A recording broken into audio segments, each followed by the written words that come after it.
Avant de commencer l'histoire, dites-nous d'où vous nous regardez en laissant un commentaire ci-dessous. Si vous appréciez cette vidéo de Soulful Narrative, n'oubliez pas de liker et de vous abonner. Passez une excellente journée.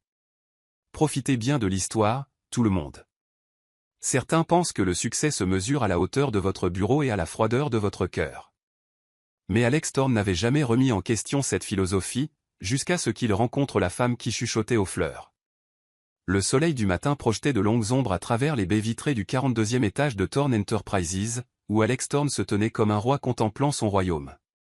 À 28 ans, il avait bâti un empire dont les hommes ordinaires ne pouvaient que rêver. Ayant transformé une petite entreprise familiale en une multinationale de plusieurs millions de dollars qui dominait la ligne d'horizon de la ville, son reflet dans la vitre montrait un homme sculpté dans le granit et l'ambition, mâchoire ciselée, yeux gris perçants et un costume coûteux qui lui allait comme une armure. Mais les royaumes exigeaient un ordre absolu. Chaque employé, chaque processus, chaque détail devait fonctionner avec la précision d'une horloge. Il n'y avait pas de place pour la sentimentalité, aucune tolérance pour les excuses, et certainement aucune patience pour ceux qui ne pouvaient pas maintenir ces standards exigeants, ce qui attira son attention sur la femme agenouillée près des plantes de bureau. Émilie se déplaçait dans le paysage de l'entreprise comme une brise légère dans un ouragan, sa présence si douce qu'elle semblait presque accidentelle. Alors que les autres employés passaient devant les plantes décoratives avec une indifférence d'homme d'affaires, elle s'arrêtait devant chacune, ses doigts effleurant les feuilles avec une tendresse maternelle. Alex la regardait depuis son bureau vitré se pencher vers le ficus en difficulté, ses lèvres bougeant dans ce qui semblait être une conversation chuchotée. Elle parle aux plantes, marmonna-t-il pour lui-même, secouant la tête, comme si cette entreprise n'avait pas déjà vu assez de comportements non professionnels. Son assistante, Suzanne, apparut à son coude avec la ponctualité d'une montre suisse. Monsieur Thorne, le rapport Whittaker est prêt à être examiné, et la réunion du conseil a été déplacée à 14 heures. Merci, Suzanne. Et quelle est la situation avec elle? L'expression de Suzanne se crispa de manière presque imperceptible. 23 minutes de retard ce matin, monsieur. Cela fait la 5e fois en 2 semaines. La mâchoire d'Alex se serra. Dans son monde, le temps valait plus que l'or, et chaque minute perdue à cause d'un retard était une minute volée à la productivité. Il avait bâti sa réputation sur la précision, sur l'idée que le succès exigeait des sacrifices de la part de tous, y compris de lui-même. Il arrivait au bureau à 6h30 chaque matin, partait à 21h chaque soir, et n'avait jamais manqué une seule échéance de toute sa carrière. Faites-la monter, dit-il, sa voix portant le poids d'un jugement final. 3 étages plus bas, Émilie sentit son cœur faire un bond lorsque l'appel de Suzanne arriva par l'interphone. La matinée avait commencé dans le chaos, des jumeaux de 3 ans qui refusaient de prendre leur petit déjeuner, une crèche qui n'ouvrait qu'à 7h du matin, et une voiture en panne qui ne démarrait qu'à la 3e tentative. Elle avait désespérément besoin de ce travail. Il y a 8 mois, son monde s'était écroulé lorsque Marc avait tout simplement disparu, ne laissant derrière lui que des factures impayées et 2 bambins confus qui demandaient encore leur papa chaque soir. Le salaire de Thorne Enterprises suffisait à peine à couvrir le loyer, la crèche et les courses. Mais il était stable. Et dans sa situation actuelle, la stabilité était tout. Maintenant, gravissant les escaliers jusqu'à l'étage des cadres parce qu'elle était trop nerveuse pour se faire confiance dans l'ascenseur, Émilie serrait le petit médaillon d'argent à son cou, la seule photo qu'elle avait des moments plus heureux, lorsque sa famille était au complet et que l'avenir semblait plein de promesses. L'étage des cadres était un temple du succès, tout en marbre poli et en silence intimidant. Les chaussures plates et usées d'Émilie émettaient de légers bruits de couinement contre le sol impeccable alors qu'elle approchait du bureau d'Alex Thorne, ses mains tremblant légèrement alors qu'elle lissait sa jupe, la même jupe qui portait une petite tache d'herbe de l'aventure de ce matin dans la cour de l'immeuble, où elle avait essayé de ramasser quelques pissenlits pour la collection de nature des jumeaux. À travers les parois de verre, elle pouvait le voir, Alex Thorne, l'homme dont le nom ornait l'immeuble, dont la réputation d'efficacité impitoyable était légendaire dans toute l'entreprise. Il était assis derrière son bureau comme un juge, se préparant à rendre un verdict, son costume coûteux impeccable, son expression indéchiffrable. « Entrez », dit sa voix à travers l'interphone, et le cœur d'Émilie battit la chamade. Le bureau était un temple de pouvoir masculin, bois sombre, chaises en cuir et des récompenses qui brillaient comme des trophées d'une chasse réussie. Alex ne leva pas les yeux immédiatement, son attention concentrée sur les papiers étalés sur son bureau avec l'intensité d'un général étudiant des plans de bataille. « Mademoiselle, dit-il enfin, sa voix portant le froid d'un matin d'hiver, veuillez vous asseoir. » Emily s'assit sur le bord de la chaise en cuir, ses mains jointes sur ses genoux pour cacher leur tremblement. De près, Alex Thorne était encore plus intimidant. Sa présence remplissait la pièce comme un nuage d'orage, tout en angle vif et en pouvoir à peine contenu. Mais il y avait autre chose, quelque chose qu'elle ne pouvait pas vraiment nommer, qui scintillait derrière ses yeux gris acier. « Je suis sûr que vous savez pourquoi vous êtes ici, » continua-t-il, levant finalement les yeux pour rencontrer son regard. Votre ponctualité, ou plutôt votre manque constant de ponctualité, est devenu un problème majeur. Monsieur Thorne, je peux expliquer. Le pouvez-vous?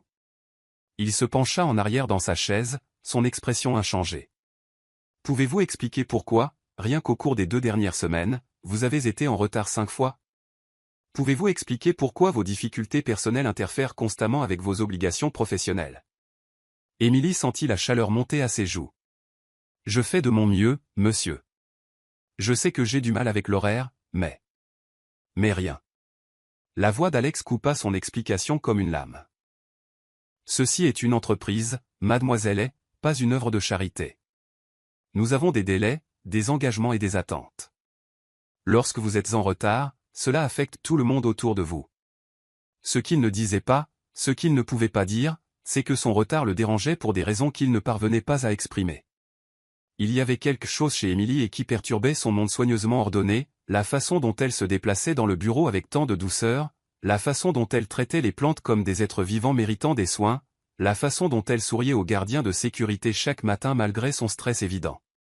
Tout cela donnait l'impression d'une fissure dans l'armure de son environnement parfaitement contrôlé.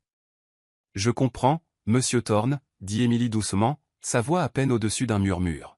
« Je sais que je vous ai déçu. C'est juste que... Mes filles. Votre vie personnelle ne me concerne pas, » l'interrompit Alex, mais même en disant cela, quelque chose se tordit inconfortablement dans sa poitrine. « Ce qui me concerne, c'est la performance, la fiabilité et le professionnalisme, des qualités que vous n'avez cessé de ne pas démontrer. » La main d'Emily se dirigea instinctivement vers le médaillon à son cou, ses doigts traçant la surface d'argent usé. À l'intérieur se trouvait une photo de jour meilleur. Elle-même, Marc et les jumeaux alors qu'ils marchaient à peine, tous riant d'une blague oubliée depuis longtemps, avant l'abandon, avant les nuits sans sommeil et l'inquiétude constante pour l'argent, avant qu'elles n'apprennent que l'amour ne suffisait pas toujours à maintenir une famille unie. « J'essaie, monsieur Thorne, » dit-elle, sa voix se brisant légèrement. « Je sais que je ne suis pas parfaite, mais j'essaie tellement fort. » Pendant un instant, quelque chose vacilla sur le visage d'Alex, une ombre d'incertitude, peut-être même de la sympathie, mais elle disparut si vite qu'Emily se demanda si elle l'avait imaginé. « Essayer ne suffit pas, » dit-il finalement, sa voix retrouvant sa froideur précédente. « Ceci est votre dernier avertissement, mademoiselle. Une autre instance de retard, et votre emploi chez Thorne Enterprises sera résilié. Suis-je clair? » Emily hocha la tête, ne se fiant pas à sa voix pour rester stable. Elle se leva sur des jambes tremblantes, lissant sa jupe une fois de plus, et se tourna vers la porte. « Mademoiselle, » la voix d'Alex l'arrêta sur le seuil. Elle se retourna, l'espoir scintillant dans ses yeux. Ne me décevez pas, alors qu'elle quittait son bureau, Alex resta assis à son bureau, fixant l'espace où elle avait été. Quelque chose dans son désespoir, sa dignité tranquille malgré ses mots durs, avait remué quelque chose dans sa poitrine qu'il pensait enterrer depuis longtemps. Il secoua la tête, écartant ce sentiment comme une faiblesse momentanée, mais en la regardant s'éloigner à travers les murs de verre, ses épaules redressées malgré sa détresse évidente, il ne pouvait pas chasser l'image d'elle agenouillée près des plantes de bureau, leur chuchotant comme à des confidents de confiance qui comprenaient ses secrets. Ce qu'il ne savait pas, c'est que le lendemain apporterait une tempête qui changerait tout, et que la femme qui chuchotait aux fleurs allait bientôt lui enseigner la différence entre le succès et le bonheur, entre le contrôle et la compassion, entre l'homme qu'il était et l'homme qu'il était destiné à devenir. Chapitre 2, quand le tonnerre rencontre la foudre, la tempête arriva sans avertissement, comme un chagrin d'amour un mardi matin, apportant le genre de règlement de compte qui change tout en un seul battement de cœur. Des nuages sombres s'étaient rassemblés sur la ville depuis l'aube, projetant des ombres à travers les fenêtres de Thorne Enterprises et remplissant l'air d'une tension électrique. Alex Thorne se tenait dans son bureau, regardant le ciel s'assombrir, son humeur correspondant au temps menaçant. 3 jours s'étaient écoulés depuis son dernier avertissement à Emily, et ce matin, alors que les cadres de Whittaker Industries arrivaient pour la présentation la plus importante du trimestre, elle était introuvable. 27 minutes après 9 heures, et son bureau restait vide. Suzanne. La voix d'Alex portait le tranchant d'une fureur à peine contrôlée alors qu'il appuyait sur le bouton de l'interphone. Où est? Je ne l'ai pas encore vu, monsieur Thorne, vint la réponse prudente. Dois-je essayer de l'appeler? La mâchoire d'Alex se serra alors qu'il fixait les nuages d'orage. L'accord avec Whittaker valait 12 millions de dollars, et chaque détail de la présentation de ce matin avait été planifié avec une précision militaire. La salle de conférence était préparée, le service de restauration organisé et les documents de présentation méticuleusement rangés. Tout était parfait, à l'exception d'une absence flagrante. Ne vous en donnez pas la peine, dit-il, sa voix froide comme l'acier d'hiver. Informez les ressources humaines. Nous aurons une réunion de licenciement dès que mademoiselle daignera nous honorer de sa présence. Ce qu'Alex ne savait pas, c'est qu'Emily était assise dans sa voiture en panne à 3 pâtés de maison de là, son front appuyé contre le volant alors que des larmes de frustration coulaient sur son visage. La voiture avait complètement rendu l'âme, pas seulement le démarrage réticent des matins récents, mais une panne mécanique totale. Le mécanicien l'avait prévenu la semaine dernière que le moteur vivait sur du temps emprunté, mais elle avait espéré qu'il tiendrait un peu plus longtemps. La nuit dernière avait été un cauchemar. Sophie avait eu une forte fièvre qui avait atteint 39 degrés, et Emily avait passé les heures sombres à appliquer des linges frais et à chuchoter des prières pendant que Lily dormait avec difficulté sur le canapé. À cette heure, la fièvre de Sophie était tombée, mais Lily s'était réveillée avec la même rougeur révélatrice de la maladie. 2 bambins malades, une voiture morte et un travail qu'elle ne pouvait pas se permettre de perdre. Elle avait l'impression que l'univers complotait contre elle. Le trajet en taxi pour se rendre au travail avait englouti l'argent de son déjeuner pour le reste de la semaine, et elle était arrivée en sachant qu'elle se dirigeait vers un désastre, mais elle avait espéré que M. Thorne pourrait comprendre, que l'homme qui avait montré ce bref scintillement de quelque chose de plus doux pourrait trouver dans son cœur de lui donner une chance de plus. Ses espoirs s'évanouirent au moment où elle sortit de l'ascenseur et vit l'expression de Suzanne. « Mademoiselle est, dit Suzanne, sa voix portant le poids d'une annonce d'exécution. Monsieur Thorne a besoin de vous voir immédiatement. » Salle de conférence B, le chemin vers la salle de conférence B ressemblait à une marche vers ses propres funérailles. Les jambes d'Emily tremblaient à chaque pas, son cœur battant si fort qu'elle était certaine que tout le monde pouvait l'entendre. À travers les parois de verre, elle pouvait voir Alex faire les 100 pas comme un lion en cage, son expression orageuse. Les documents de présentation étaient étalés sur la table de conférence comme des preuves dans un procès pénal, et elle réalisa avec une horreur grandissante que cela concernait plus que son simple retard. La présentation Whittaker, la réunion la plus importante du trimestre, et elle était censée avoir préparé la reliure finale des documents. Entrée. La voix d'Alex coupa à travers le verre comme une lame, et Emily entra dans ce qui ressemblait au centre d'une tempête. La salle de conférence était un temple du pouvoir d'entreprise, table en acajou, chaises en cuir et une vue qui parlait de succès et d'accomplissement. Alex se tenait à la tête de la table, son costume coûteux impeccable malgré l'heure matinale, ses yeux gris perçants fixés sur elle avec l'intensité d'un juge rendant un verdict. « Mademoiselle est, commença-t-il, sa voix portant une froideur finale. Avez-vous une idée de l'heure qu'il est? Je suis désolé, monsieur Thorne, murmura Emily, sa voix à peine audible au-dessus du son de son propre cœur. Je sais que je suis en retard, mais si vous pouviez juste me laisser expliquer. Expliquer? Le rire d'Alex était tranchant et amer. Vous voulez expliquer pourquoi vous avez manqué la présentation la plus importante du trimestre. Vous voulez expliquer pourquoi les cadres de Whittaker arrivent dans 30 minutes pour trouver leurs documents incomplets parce que vous n'avez pas pris la peine de vous présenter. Emily sentit le sang quitter son visage. La reliure? Oh mon Dieu, j'ai oublié la reliure. Monsieur Thorne, s'il vous plaît, je peux arranger ça. Je peux. Non. Le mot tomba entre eux comme la lame d'une guillotine. Non, vous ne pouvez pas arranger ça. Avez-vous une idée de ce que cet accord représente pour cette entreprise? 12 millions de dollars, mademoiselle est. 12 millions de dollars et la réputation professionnelle de tout le monde dans cet immeuble. Le tonnerre gronda au-dessus de leur tête et les premières gouttes de pluie commencèrent à zébrer les fenêtres. Alex se plaça directement devant elle, sa présence écrasante dans l'espace confiné de la salle de conférence. « Je vous ai donné toutes les opportunités, continua-t-il, sa voix devenant plus froide à chaque mot. Je vous ai donné des avertissements, des chances et plus de patience que je n'en ai jamais montré à un employé. Et c'est ainsi que vous me rendez cette considération? En sabotant la présentation la plus importante de l'année? Je n'ai rien saboté, dit Émilie, sa voix se brisant. Mes filles étaient malades et ma voiture est tombée en panne. Et vos filles? La voix d'Alex portait un mélange de mépris et d'incrédulité. Toujours vos filles. Toujours une excuse concernant votre vie personnelle qui interfère avec vos obligations professionnelles. Laissez-moi être parfaitement clair, mademoiselle. C'est une entreprise, pas une garderie. Les mots frappèrent Émilie comme des coups physiques. Elle pensa à Lily et Sophie, encore fiévreuses et confuses, demandant leur maman alors qu'elle les avait laissées avec la voisine. Elle pensa aux factures qui s'entassaient sur le comptoir de sa cuisine, au réfrigérateur vide, à l'avis du propriétaire qui était déjà en retard de 3 jours. « S'il vous plaît » murmura-t-elle, sa voix à peine audible. « S'il vous plaît, ne faites pas ça. J'ai besoin de ce travail. Je sais que j'ai fait des erreurs, mais j'essaie tellement fort. J'ai juste besoin d'une chance de plus. » Une chance de plus? Le rire d'Alex était dur et amer. Je ne vous ai donné que des chances. Ce dont vous avez besoin, c'est d'une bonne dose de réalité sur la responsabilité et les priorités. Un éclair illumina la salle de conférence dans un relief saisissant et dramatique. À ce moment-là, Émilie vit quelque chose vaciller sur le visage d'Alex, une ombre de doute, peut-être même de regret, mais elle disparut si vite qu'elle se demanda si elle l'avait imaginé.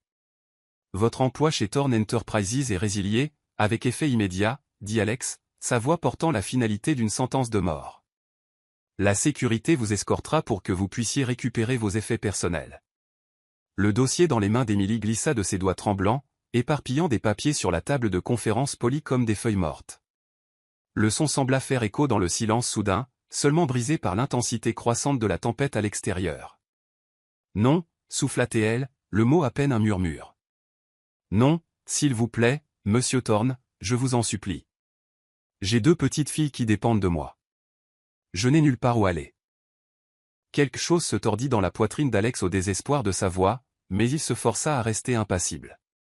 Le succès exigeait des décisions difficiles, et il avait bâti son empire sur le fondement d'une discipline inébranlable. Ce n'est pas mon problème, dit-il, bien que les mots aient le goût de cendre dans sa bouche. Les jambes d'Émilie cédèrent, et elle s'effondra à genoux sur le sol en marbre froid. Les larmes qu'elle avait retenues pendant des semaines se libérèrent finalement en un torrent de chagrin et de terreur. S'il vous plaît, sanglota-t-elle, ses mains appuyées contre le sol comme si elle pouvait d'une manière ou d'une autre s'ancrer à cette vie qu'elle perdait. S'il vous plaît, ne me retirez pas ça. Je n'ai rien d'autre. Elles n'ont rien d'autre. Alex resta figé, regardant cette femme forte et douce qui chuchotait aux plantes et souriait aux gardiens de sécurité, complètement brisée devant lui. Ses larmes tombaient comme de la pluie sur le sol impeccable. Chaque goutte était un témoignage de sa propre cruauté. « Je suis désolée » murmura-t-elle, sa voix se brisant à chaque mot. « Je suis tellement désolée de vous avoir déçu. Je suis désolée d'être en retard, d'être un fardeau, de ne pas être assez forte. Mais s'il vous plaît, je vous en supplie, ne me retirez pas la seule chose qui se dresse entre mes filles. Assez. » La voix d'Alex coupa sa supplique comme une lame. Cette décision est finale. La sécurité sera là dans 5 minutes. Il se détourna d'elle, ses mains jointes derrière son dos alors qu'il fixait la tempête. Le tonnerre se faisait de plus en plus fort maintenant, et la pluie commençait à tomber pour de bon, coulant le long des fenêtres comme des larmes du ciel. Derrière lui, Émilie se releva lentement, ses mouvements mécaniques et défaits. Elle se pencha pour ramasser les papiers éparpillés, ses mains tremblant si fort qu'elle pouvait à peine les saisir. Le son de ses sanglots silencieux remplissait la pièce, se mêlant au tonnerre à l'extérieur. « J'espère que vous pourrez vivre avec vous-même » murmura-t-elle en atteignant la porte. « J'espère que vous pourrez dormir la nuit en sachant ce que vous avez fait. » Alex ne se retourna pas, ne reconnut pas ses mots, mais ils le frappèrent comme des coups physiques. Il resta debout à la fenêtre, son reflet spectral dans le verre assombri par la tempête, jusqu'à ce que le son de ses pas s'estompe. Ce n'est qu'alors qu'il s'autorisa à fermer les yeux, à sentir le poids de ce qu'il avait fait. Mais il était trop tard. La tempête avait déjà commencé, et certaines choses, une fois brisées, ne pouvaient jamais être remises en place. Chapitre 3 Le jardin secret de son cœur. La culpabilité a une façon de vous suivre à la maison, de se glisser dans les espaces entre vos côtes et de s'y installer comme une douleur persistante qu'aucune réussite ne peut apaiser. La présentation Whittaker avait été sauvée par l'efficacité de Suzanne et la gestion des dégâts d'Alex. Les cadres avaient remarqué les documents manquants et les explications hâtives, mais ils avaient tout de même signé le contrat. 12 millions de dollars, c'était trop pour s'en détourner. Cependant, Alex avait vu le doute dans leurs yeux, entendu des conversations chuchotées se demandant si Thorn Enterprises était en train de perdre son avantage. Maintenant, alors que le soir peignait la ville de nuances d'ambre et d'ombre, Alex était assis dans son bureau pentouse, entouré des trophées de son succès. Des récompenses tapissaient les murs. Des certificats étaient accrochés en rangées parfaites. Et à travers les baies vitrées, la ville s'étendait sous lui comme un royaume conquis. Mais rien de tout cela ne pouvait faire taire le souvenir d'Emily et à genoux, implorant une pitié qu'il avait refusé de lui donner. Merde, marmonna-t-il, s'éloignant de son bureau avec assez de force pour faire tourner sa chaise en cuir coûteuse.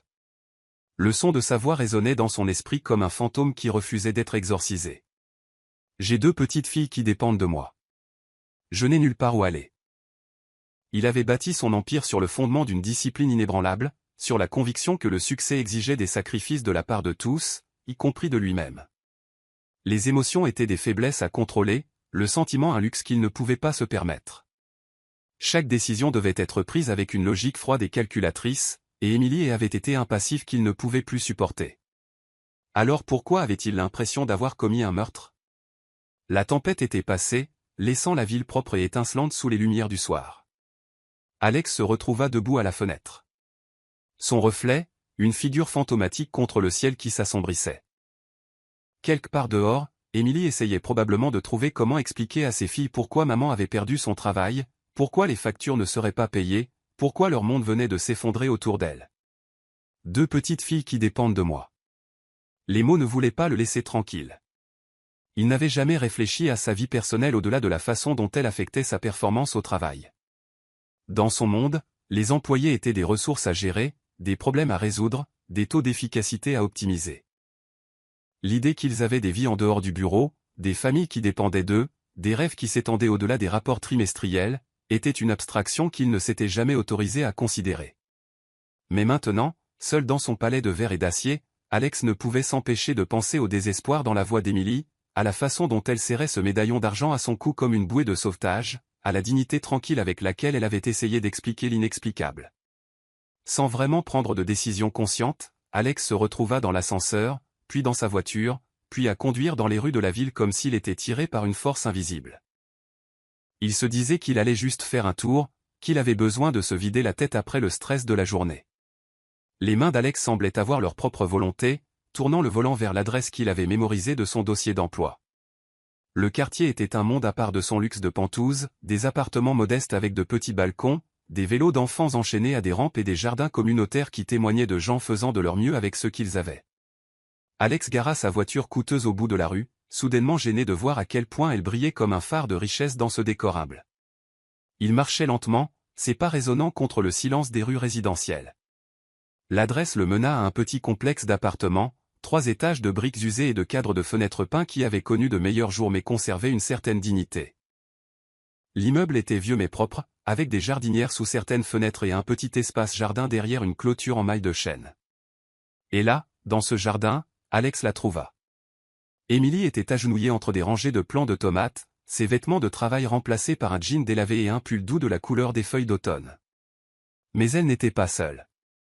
2 petites filles identiques, peut-être âgées de 3 ans, étaient assises à côté d'elle dans la terre, leurs petites mains tapotant soigneusement la terre autour de minuscules semis sous la douce direction de leur mère. Alex sentit son souffle se coincer dans sa gorge. Les jumelles étaient magnifiques, des cheveux bruns bouclés qui captaient les derniers rayons du soleil, des yeux vifs qui scintillaient de curiosité et du genre de joie innocente qui semblait émaner de leur être même. Doucement, Lily, disait Emily, sa voix portant l'amour patient d'une mère qui avait répété la même instruction 1000 fois. Les petites plantes ont besoin qu'on soit douce avec elles. Comme ça, maman, demanda la petite fille, sa langue sortant de sa bouche en signe de concentration alors qu'elle essayait de copier les mouvements de sa mère. Parfait, ma chérie. Et Sophie, tu vois comment on leur donne juste un peu d'eau? Pas trop, sinon elles vont tomber malades.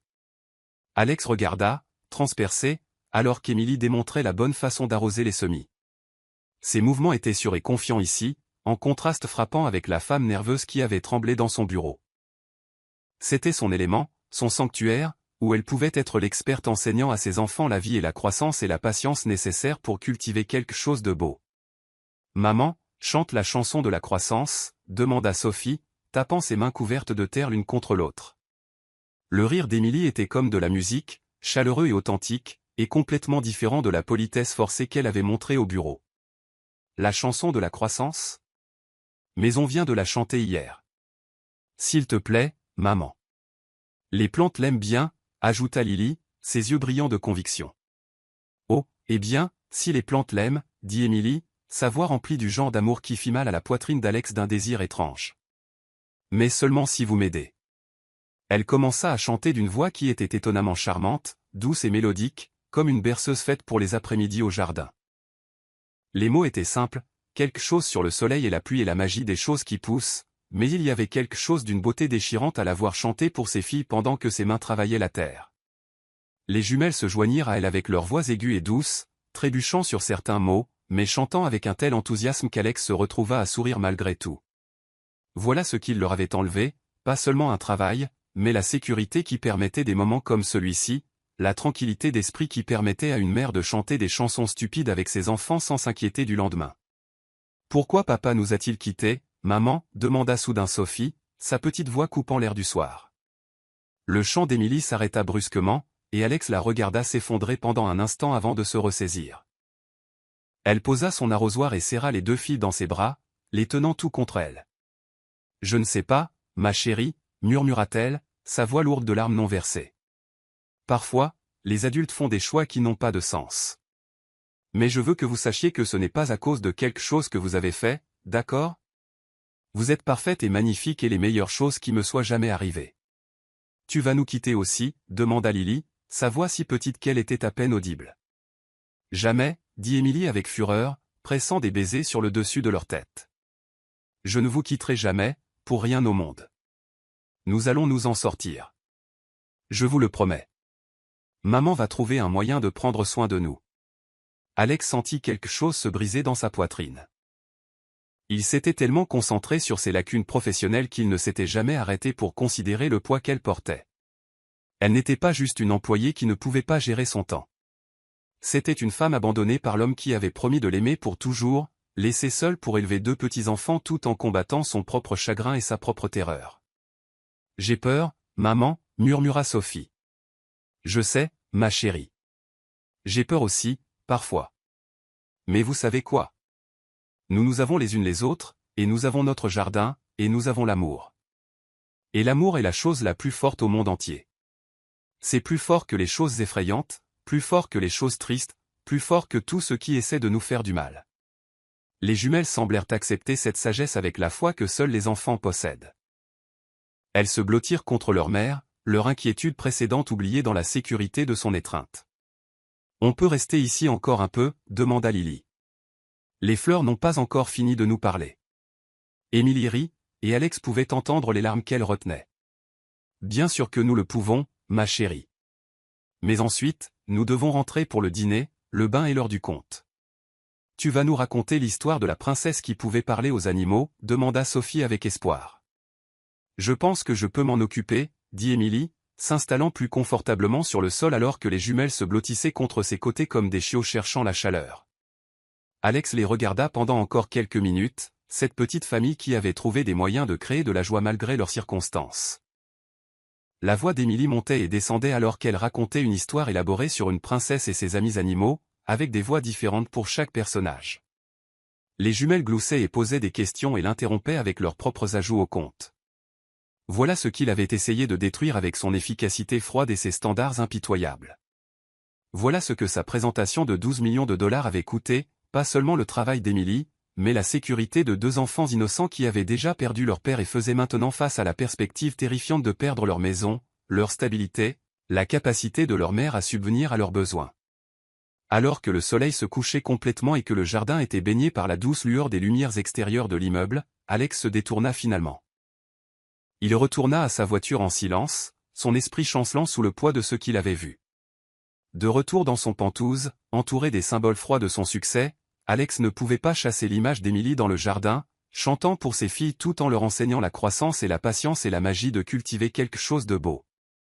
Il avait passé toute sa vie d'adulte à construire un empire, à accumuler richesse et pouvoir et influence, mais il n'avait jamais rien créé d'aussi précieux que l'amour qu'il avait vu dans ce petit jardin. Pour la première fois de sa vie, Alex Thorne se demanda s'il avait mesuré le succès selon les mauvaises normes. Et pour la première fois depuis qu'il avait licencié Emily, il commença à comprendre la véritable ampleur de ce qu'il avait fait. La femme qui chuchotait aux fleurs n'était pas faible ou non professionnelle. C'était une guerrière menant des batailles qu'il ne pouvait même pas imaginer, et elle les avait menées seule.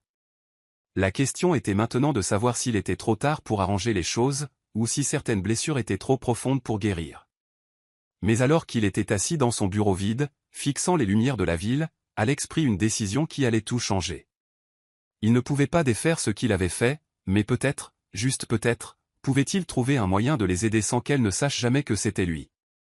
Chapitre 4, le dilemme de l'ange gardien. Parfois, la rédemption commence par un sac d'épicerie laissé sur un pas de porte à l'aube. Et parfois, la personne la plus difficile à pardonner est celle qui vous regarde dans le miroir. Alex Thorne n'avait jamais été un homme qui remettait en question ses décisions, mais depuis 3 jours, le sommeil était devenu un étranger et la tranquillité d'esprit un lointain souvenir. Chaque fois qu'il fermait les yeux, il voyait Emily agenouillée dans ce jardin avec ses filles, créant de la magie à partir de terre et de graines tout en chantant pour éloigner leur peur. Chaque moment de calme dans son bureau était rempli de l'écho de la petite voix de Sophie, demandant pourquoi leur papa les avait quittés, et de l'inquiétude chuchotée de Lily se demandant si maman les quitterait aussi. L'ironie ne lui échappait pas. Il l'avait licencié pour la force même qu'il admirait. Son retard n'avait pas été de la négligence.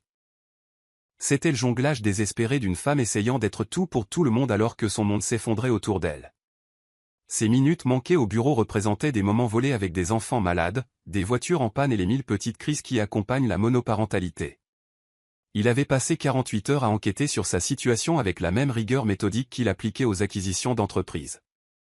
Marquet avait été un ouvrier du bâtiment, marié à Emily pendant 4 ans avant de tout simplement disparaître il y a 8 mois. Aucun document de divorce déposé, aucune séparation légale, juste un homme qui était parti un matin et n'était jamais revenu. Les relevés bancaires auxquels l'enquêteur privé d'Alex avait eu accès montraient que Marc avait vidé leur compte d'épargne commun le jour de son départ, $2847 qui étaient destinés au fonds d'études universitaires des jumelles. Ce qui avait suivi était une cascade dévastatrice de ruines financières, factures médicales impayées, des complications à la naissance des jumelles, avis de loyer en retard, avertissement de coupure des services publics et la lente et constante descente vers l'expulsion qu'Emily avait combattue avec rien d'autre que son salaire de Thorne Enterprises et sa pure détermination. Et maintenant, elle n'avait même plus ça. La première livraison avait pris 20 minutes à Alex pour l'orchestrer et une vie de courage pour l'exécuter. Il avait rempli un chariot de tout ce dont une famille avec de jeunes enfants pourrait avoir besoin, des produits frais, du lait bio, du pain complet et suffisamment de produits non périssables pour durer des semaines. Il avait ajouté des vitamines pour enfants et toutes les petites nécessités qui poussent les budgets serrés au-delà de leurs limites. Le service de livraison était simple, une entreprise de coursiers spécialisée dans les cadeaux anonymes. La carte était délibérément vague, pour les petites jardinières et leurs belles mamans, quelqu'un croit en votre force. Alex s'était positionné de l'autre côté de la rue dans sa voiture à 7h30, regardant l'immeuble d'Emily avec l'intensité d'un homme attendant un verdict sur sa propre âme. Quand elle sortit pour ce qu'il supposait être un autre entretien d'embauche, elle était vêtue de ses meilleurs vêtements, bien qu'il puisse voir les reprises soignées sur sa jupe et les taches d'usure sur ses chaussures. Elle faillit trébucher sur les sacs qui l'attendaient à sa porte. À travers son téléobjectif, Alex regarda son visage passer par la confusion, la suspicion et enfin un soulagement écrasant. Elle s'était assise là, sur son pas de porte, entourée de courses, et avait pleuré avec le genre de gratitude désespérée qui fit mal à la poitrine d'Alex de remords. Les jumelles étaient apparues quelques instants plus tard, encore en pyjama, et leurs cris de joie ravis devant les fraises fraîches avaient porté à travers l'air calme du matin. Ce fut le début. Au cours de la semaine suivante, Alex devint un étudiant de leur vie, apprenant leur routine avec le dévouement d'un homme essayant d'expier des péchés impardonnables. Il découvrit qu'Emily marchait avec les jumelles jusqu'à une garderie de quartier chaque matin à 7h15, sa vieille voiture étant finalement complètement morte. La marche était de près de 3 km aller-retour, ce qui signifiait qu'elle passait 4 heures par jour juste pour amener et ramener ses filles de la garderie. Il apprit qu'elle avait pris un emploi dans un restaurant local, travaillant les services du petit déjeuner et du déjeuner pour un salaire minimum plus les pourboires. Elle venait chercher les jumelles à 16h, les ramenait à la maison pour le dîner et le jeu, puis travaillait jusqu'à minuit en saisie de données en freelance sur un ancien ordinateur portable. Les colis commencèrent à apparaître avec la régularité d'une horloge, des vêtements pour enfants dans les tailles exactes livrés avec des étiquettes indiquant « Chaque princesse mérite de briller », des jouets éducatifs qui aideraient au développement, accompagnés de notes disant « Pour les esprits en croissance et les cœurs curieux », du matériel d'art, des livres, des puzzles, tout était soigneusement choisi pour enrichir leur vie. Alex fit des recherches sur le développement de l'enfant avec la même intensité qu'il avait autrefois appliquée aux OPA hostiles. Il apprit l'importance de la routine pour les enfants qui avaient subi un traumatisme, et comment le stress financier pouvait affecter la capacité d'un parent à fournir une stabilité émotionnelle. La connaissance rendait ces actions à la fois plus nécessaires et plus inadéquates.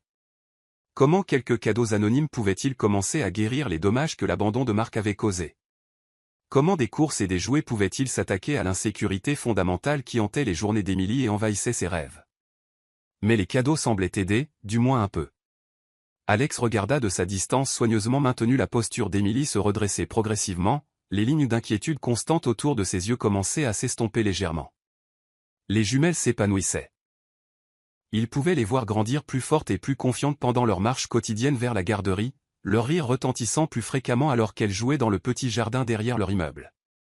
La livraison la plus significative avait été la 3e, un colis qui comprenait non seulement des nécessités, mais de petits luxes.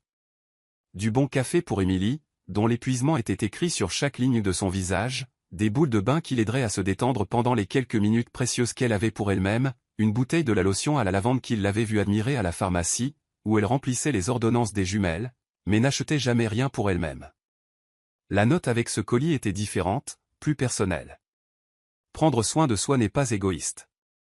Vous méritez de la gentillesse, surtout de votre part. Alex l'avait regardé lire cette note 3 fois, assise sur les marches de son appartement pendant que les jumelles jouaient avec la nouvelle craie de trottoir qu'il avait incluse. Elle avait pressé le papier contre sa poitrine et fermé les yeux, et pendant un instant, il avait vu une partie du poids se soulever de ses épaules. Mais ce n'était pas suffisant. Ce ne serait jamais suffisant pour compenser véritablement ce qu'il lui avait fait, ce qu'il leur avait fait. Les cadeaux anonymes étaient des pansements sur une blessure qui nécessitait une chirurgie, un soulagement temporaire pour un problème qui exigeait des solutions permanentes. Le point de rupture arriva au cours de la 2e semaine de sa routine d'ange gardien. Alex avait regardé Émilie servir du café à des camionneurs et des ouvriers du bâtiment avec la même grâce douce qu'elle avait montrée aux plantes de bureau. Elle avait l'air épuisée d'une manière que le sommeil ne pouvait pas réparer. Un homme plus âgé au comptoir lui causait des ennuis, se plaignant bruyamment de tout, de la température de son café à la vitesse du service. Alex regarda les épaules d'Émilie se crisper, regarda ses mains trembler alors qu'elle remplissait la tasse de l'homme pour la 3e fois, la regarda retenir la réponse qu'elle voulait lui donner parce qu'elle ne pouvait pas se permettre de perdre ce travail aussi. « Écoutez-moi, ma petite, » disait l'homme, assez fort pour qu'Alex l'entende à travers les fenêtres ouvertes du restaurant. « Je ne sais pas quel est votre problème, mais quand je commande des œufs sur le plat, je veux dire sur le plat, pas cette chose en caoutchouc que vous continuez à m'apporter. »« Je suis tellement désolé, monsieur, » répondit Émilie, sa voix stable malgré l'humiliation.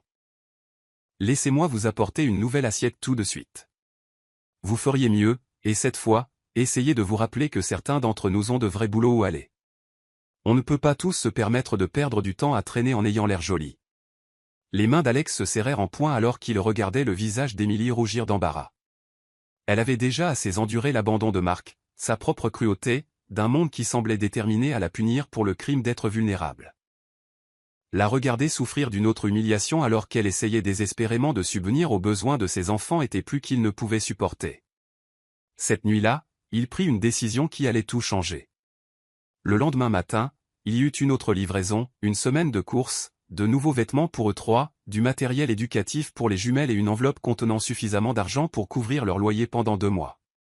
Mais cette fois, Alex inclut quelque chose de différent, une simple carte de visite pour une agence d'emploi réputée, accompagnée d'une note qui disait « Vous avez des compétences et des talents que le bon employeur saura apprécier. Vous méritez mieux que de survivre. Vous méritez le succès. » Il avait également passé quelques appels, utilisant son influence pour s'assurer que lorsqu'Émilie contacterait l'agence, elle trouverait des opportunités qui correspondaient à ses capacités et à ses besoins, rien qui ne puisse être retracé jusqu'à lui, mais assez pour lui donner une vraie chance de reconstruire sa vie. En la regardant découvrir la dernière livraison, Alex ressentit quelque chose qu'il n'avait pas connu depuis des années, de l'espoir.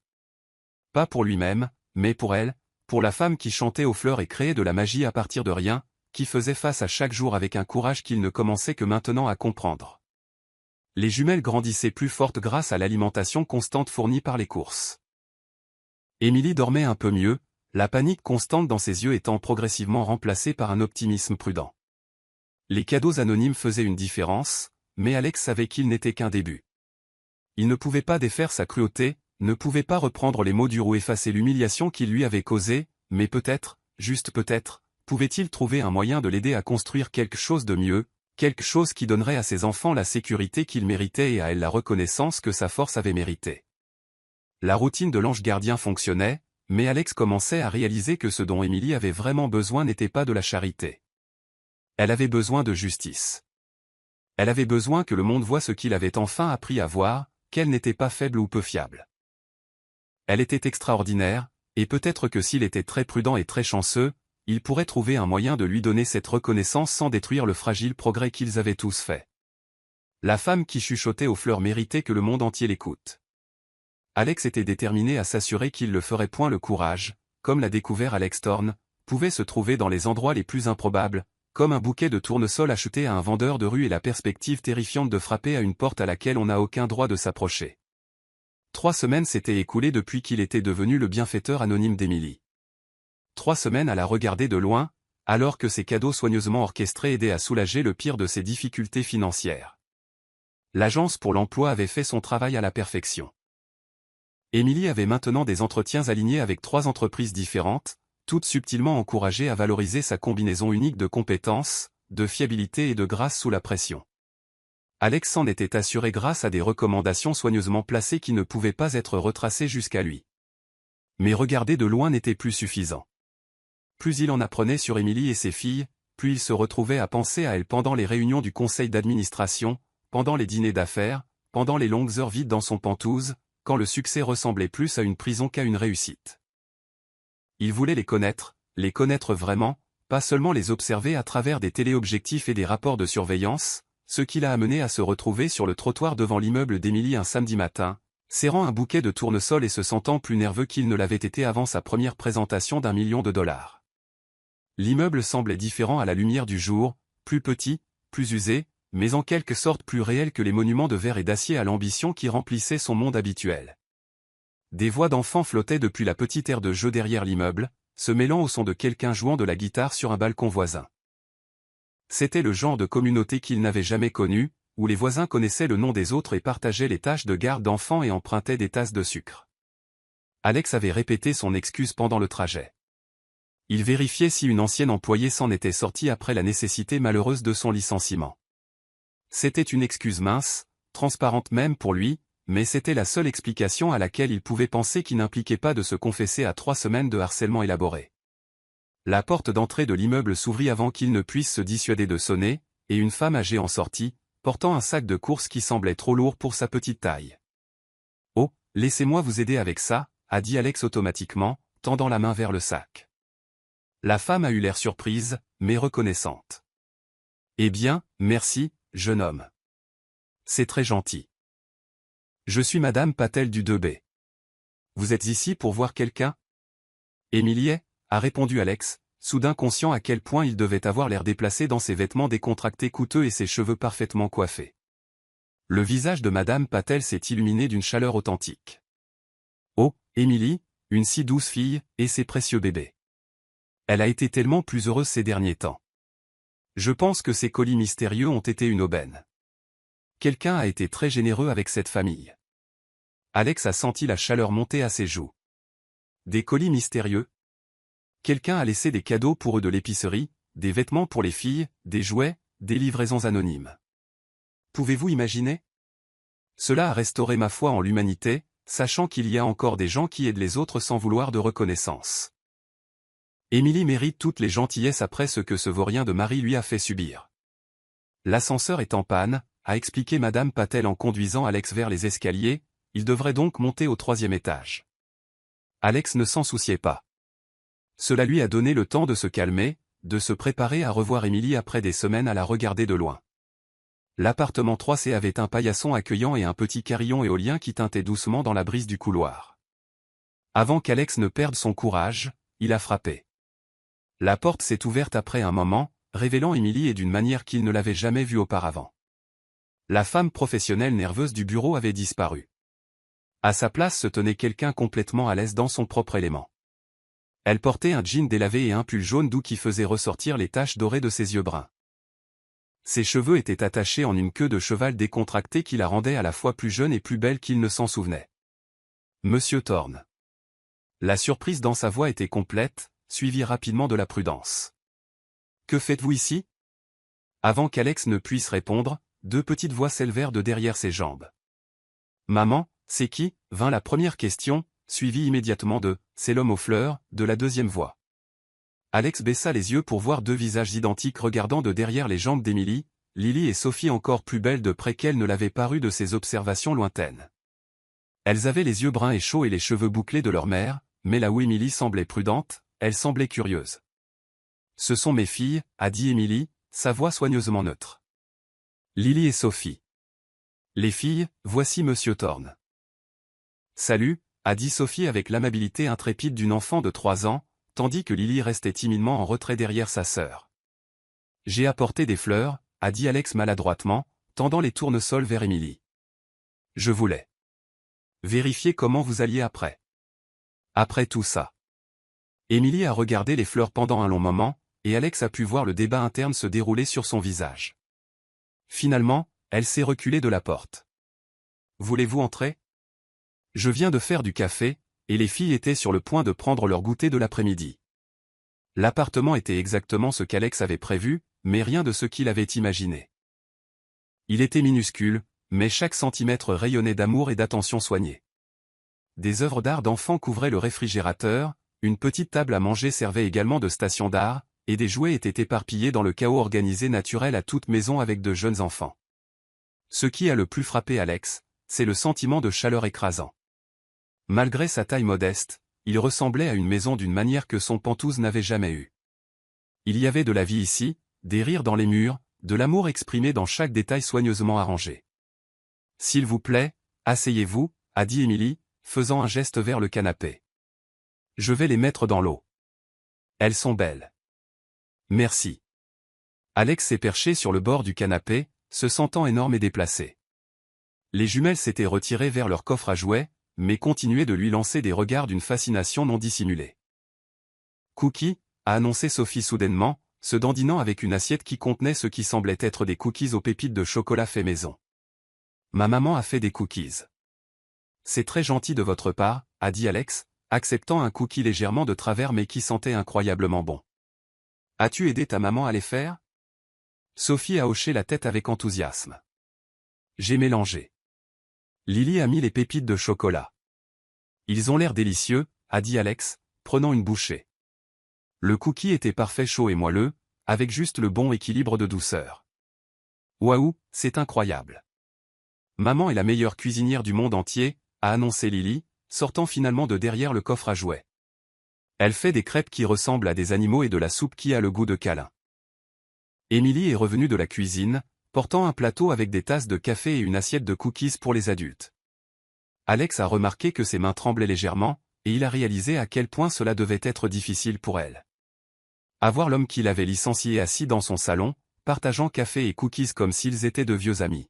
« Merci » a-t-il dit alors qu'elle lui tendait une tasse.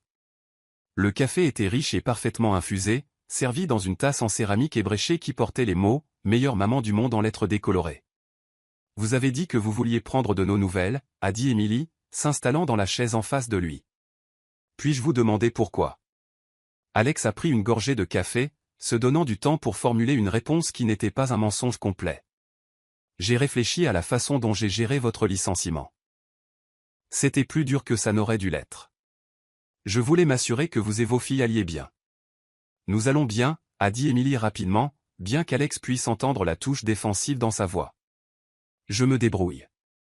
Les filles sont en bonne santé et heureuses, et j'ai quelques entretiens d'embauche prometteurs alignés. »« Je suis heureux de l'entendre, » a dit Alex, et il le pensait. « Vous méritez de trouver un employeur qui valorise ce que vous apportez. » Sophie avait regardé cet échange avec l'attention innocente d'un enfant, et maintenant elle est montée sur le canapé à côté d'Alex avec la confiance de quelqu'un qui n'a jamais rencontré d'étranger. « Oh, Tup » a-t-elle demandé, levant les bras vers lui. « Sophie ?» ?»« Non, » a dit Émilie rapidement.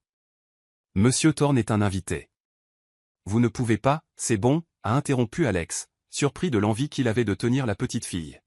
« Vraiment, c'est bon. » Sophie s'est installée sur ses genoux avec la confiance facile de l'enfance, et Alex a senti quelque chose bouger dans sa poitrine. Elle était chaude et solide et sentait les cookies et le soleil, et quand elle a levé les yeux vers lui avec ses yeux brillants et curieux, il a compris pour la première fois pourquoi les gens parlaient de leur cœur qui fondait. « Tu es vraiment grand » a observé Sophie sérieusement. « Es-tu un géant ?»« Je suis juste une personne normale » a dit Alex, charmé malgré lui. « Mais tu as raison. Je suis assez grand. » « Lily a peur des gens grands » a confié Sophie dans un murmure, « mais je lui ai dit que tu avais de beaux yeux, alors c'est bon. » Alex a regardé Lily, qui était toujours près du coffre à jouets mais le regardait avec un intérêt croissant. « Qu'est-ce que tu en penses, Lily ? Mes yeux sont-ils assez beaux pour compenser le fait d'être grand ?» Lily a gloussé et a hoché la tête timidement. « Ils sont comme le ciel quand il ne pleut pas » L'innocence du commentaire a frappé Alex comme un coup physique. À quand remontait la dernière fois que quelqu'un avait vu quelque chose de bien en lui sans considérer sa richesse ou son pouvoir ou son influence? À quand remontait la dernière fois qu'il avait été jugé uniquement sur la gentillesse de ses yeux plutôt que sur la froideur de ses décisions d'affaires? C'est une belle chose à dire, lui a-t-il dit doucement. Merci. Pendant l'heure qui a suivi, Alex s'est retrouvé entraîné dans le chaos chaleureux de leur routine d'après-midi. Les jumelles lui ont montré leurs œuvres d'art, leurs livres préférés, leur collection de pierres lisses du jardin de l'immeuble. Sophie a insisté pour démontrer sa technique de roulade, tandis que Lily a partagé timidement une histoire sur une princesse qui pouvait parler aux papillons. Émilie a tout regardé avec un étonnement croissant. Cet homme, ce PDG puissant et intimidant qu'il avait licencié avec une telle efficacité froide, était assis sur son canapé de seconde main, écoutant les bavardages de sa fille avec un intérêt et une patience authentiques. « Vous êtes différent » a-t-elle dit pendant un moment où les jumelles étaient distraites par leurs jouets, que ce que je m'attendais. Je veux dire, au bureau, vous sembliez si froid. Impitoyable, complètement dénué d'empathie humaine, a suggéré Alex avec un sourire contrit. J'allais dire concentré, a répondu Émilie diplomatiquement, bien qu'ils sachent tous les deux que sa description était plus précise. Je suis concentré, a dit Alex tranquillement, regardant Sophie arranger soigneusement ses chevaux joués en ligne, peut-être trop concentré. J'ai passé tellement d'années à construire mon entreprise que j'ai oublié qu'il y avait d'autres choses qui valaient la peine d'être construites. Leurs yeux se sont rencontrés à travers le petit espace, et pendant un moment, quelque chose est passé entre la compréhension, peut-être, ou le début de celle-ci. Alex a vu la femme qui créait de la magie à partir de rien, qui chantait pour chasser les peurs de ses enfants et transformait un minuscule appartement en un palais d'amour, et Émilie a vu quelque chose dans son expression qu'elle n'avait pas prévu, la vulnérabilité, le regret et une solitude que l'argent ne pouvait pas guérir. « Voudriez-vous rester pour le dîner » s'est-elle entendue demander. Ce n'est rien de fantaisie, juste des spaghettis et du pain à l'ail, mais il y en a plein. Le sourire d'Alex était doux et sincère, transformant tout son visage. J'aimerais beaucoup. Alors que l'après-midi fondait dans la soirée, alors que les jumelles l'acceptaient progressivement dans leur petit cercle de confiance, Alex a commencé à comprendre ce qui lui avait manqué dans sa poursuite incessante du succès. Il ne s'agissait pas seulement de construire un empire ou d'accumuler de la richesse. Il s'agissait de construire des liens, de créer quelque chose qui comptait au-delà des rapports trimestriels et des marges bénéficiaires. Et peut-être, juste peut-être, il n'était pas trop tard pour apprendre à construire quelque chose de beau. Chapitre 6 Dimanche, balançoire et regard voler la magie, a appris Alex Thorne, pouvait être trouvé dans les moments les plus ordinaires, comme pousser des tout petits jumeaux sur des balançoires de parc pendant que leur mère regardait avec des yeux qui contenaient plus de chaleur qu'il n'en avait jamais vu dirigés vers lui auparavant. L'invitation à dîner avait été le début de quelque chose qu'aucun d'eux n'avait prévu. Ce qui avait commencé comme une seule soirée de spaghettis et de conversations timides avait en quelque sorte évolué en une tradition qui définissait maintenant la semaine d'Alex plus que n'importe quelle réunion d'affaires ou jalon d'entreprise. Chaque dimanche, sans faute, il se retrouvait debout devant l'immeuble d'Émilie avec des pâtisseries fraîches de la boulangerie française de l'autre bout de la ville et un cœur qui battait plus vite d'anticipation qu'il ne l'avait jamais fait pour des annonces de fusion. Ce dimanche matin particulier est arrivé peint dans des tons d'or et d'ambre, l'automne s'installant sur la ville comme une couverture douce. Alex se tenait à l'endroit familier près de la porte d'Emily, équilibrant une boîte de croissants et de danish avec du café qu'il avait appris à préparer exactement comme elle l'aimait. Crème légère, pas de sucre, avec juste un soupçon de cannelle. Gigi. La voix de Sophie a retenti au moment où Emily a ouvert la porte, suivie immédiatement par le son de petits pieds courants sur des planchers de bois dur. Le surnom était apparu lors de sa 3e visite. Né de la prononciation enthousiaste mais imparfaite de son nom par Sophie, Alex s'attendait à le corriger, mais quelque chose dans la joie pure de sa voix quand elle appelait « Gigi » rendait la distance formelle de Monsieur Thorne froide et inutile.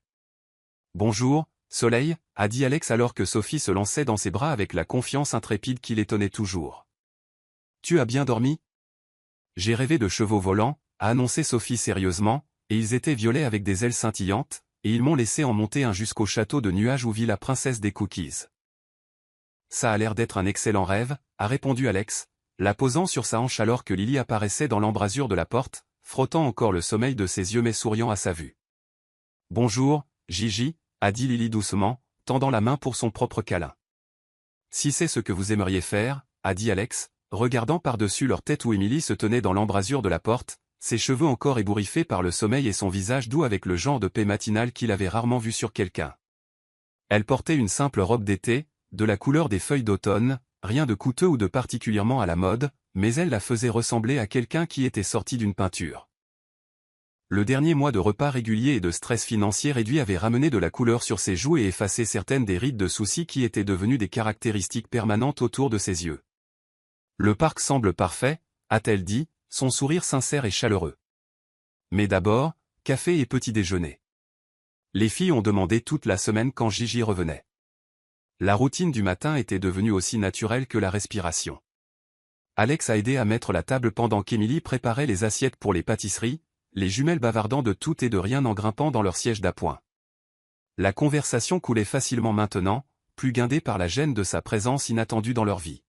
« Comment s'est passé votre entretien vendredi » a demandé Alex en versant du café dans la tasse préférée d'Emily, celle qui était ébréchée avec meilleure maman du monde qu'elle refusait de remplacer, malgré ses offres subtiles de lui acheter un nouvel ensemble. « Vraiment bien, en fait » a répondu Emily, et Alex n'a pas manqué la note de surprise dans sa voix. Ils m'ont offert le poste coordinatrice marketing pour une organisation à but non lucratif qui aide les mères célibataires à trouver un emploi stable. L'ironie ne m'échappe pas, Alex a ressenti une vague de fierté qu'il a soigneusement gardée de son expression. L'organisation à but non lucratif était l'une des 3 organisations à laquelle il avait discrètement fait un don après avoir appris l'entretien d'Emily, s'assurant qu'elles auraient le budget pour offrir des salaires compétitifs à leurs nouvelles recrues. « C'est merveilleux » a-t-il dit, pensant chaque mot. « Vous aiderez les gens qui comprennent exactement ce que vous avez traversé. » « Le salaire est bon aussi » a continué Emily, sa voix portant une note d'incrédulité. « Mieux que ce que je gagnais chez Thorne Enterprises, en fait. J'attends que quelqu'un me dise que c'est une erreur. » Ce n'était pas une erreur. Alex s'en était assuré, mais il ne pouvait pas lui dire sans révéler l'étendue de son implication dans sa vie.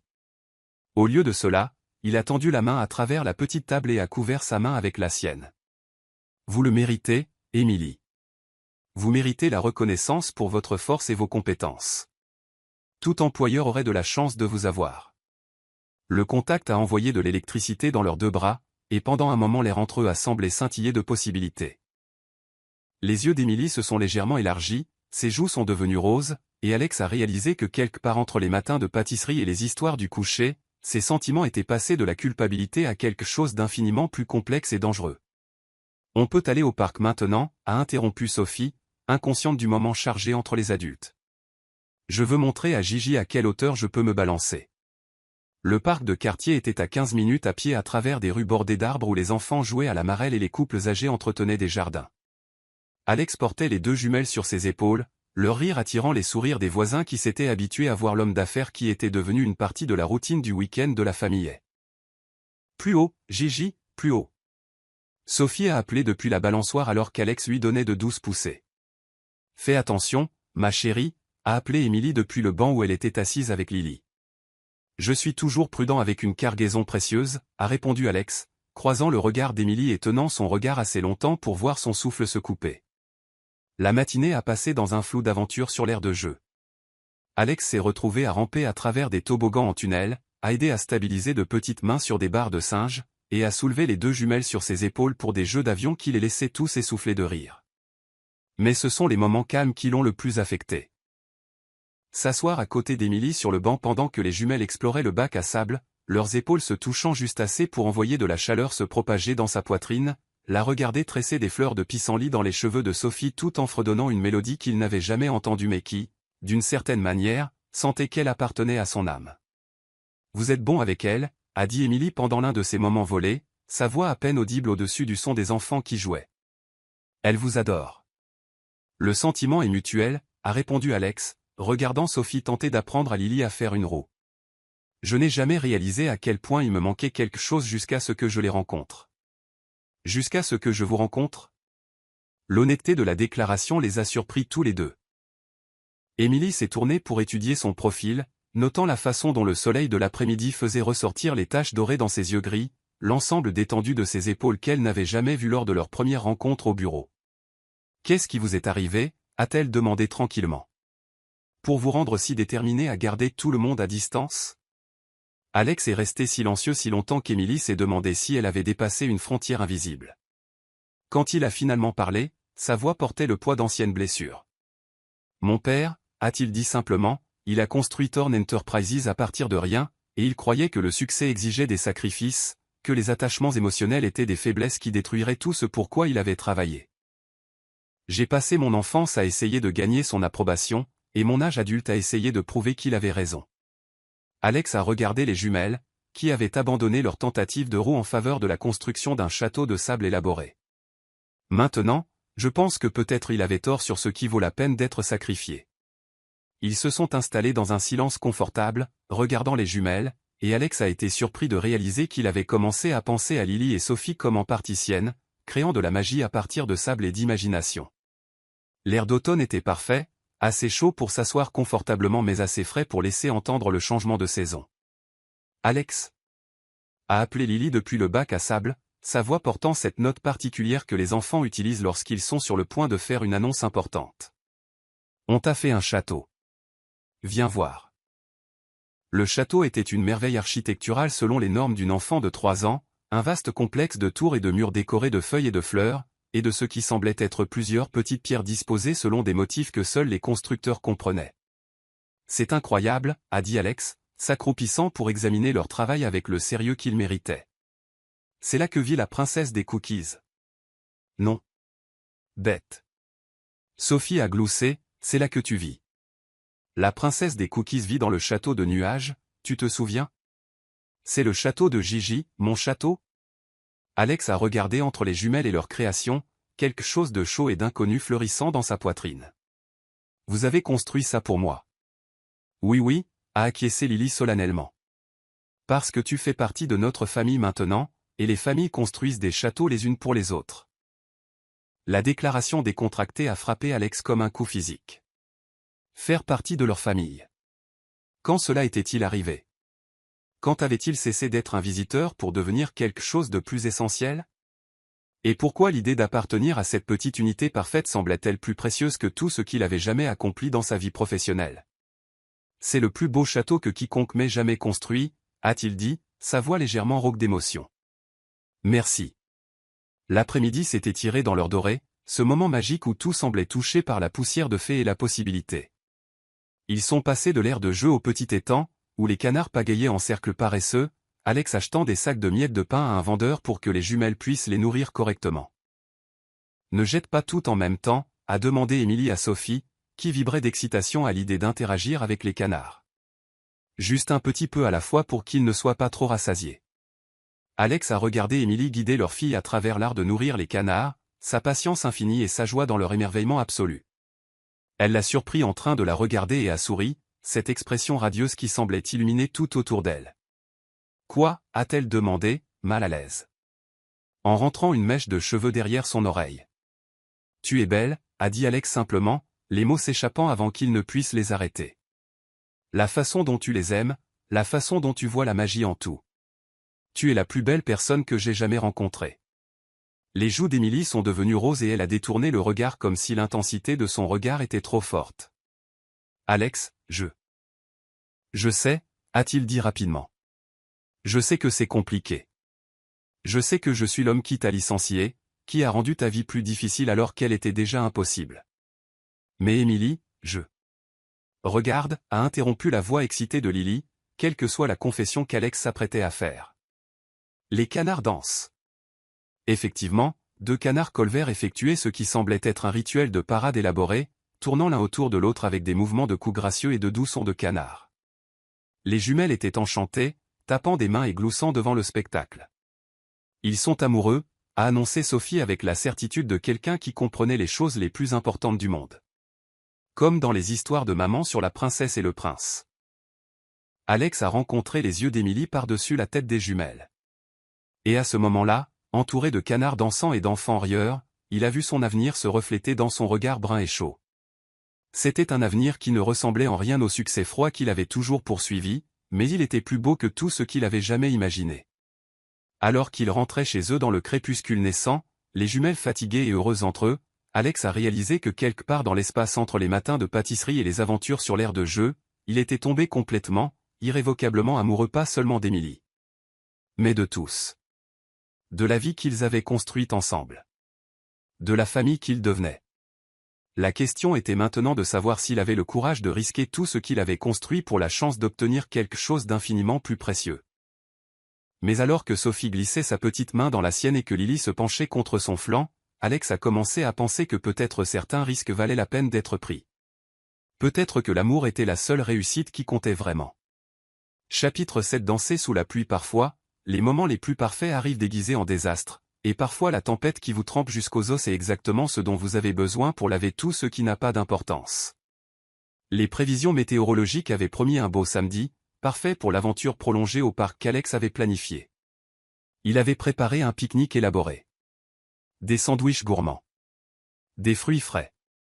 Des cookies faits maison qu'il avait tenté de faire lui-même. Et du cidre pétillant dans un vrai panier en osier. Gigi. Ella. La voix de Sophie a traversé l'appartement d'Émilie au moment où il a frappé, suivi de petits pieds courants sur des planchers de bois dur. Quand Émilie a ouvert la porte, Alex a senti son souffle se couper, comme à chaque fois qu'il la voyait. 6 semaines de repas réguliers et de stress réduit avaient fait ressortir un éclat dans sa peau et une légèreté dans sa démarche qui la faisait ressembler à quelqu'un qui était éclairé de l'intérieur. Aujourd'hui, elle portait une simple robe d'été blanche avec de minuscules fleurs bleues, ses cheveux lâchés sur ses épaules et son maquillage subtil mais parfait. Mais c'était son expression qui l'a presque mis à genoux. Émerveillement. Joie. Et un amour si pur et si lumineux qu'il semblait tout illuminer autour d'elle.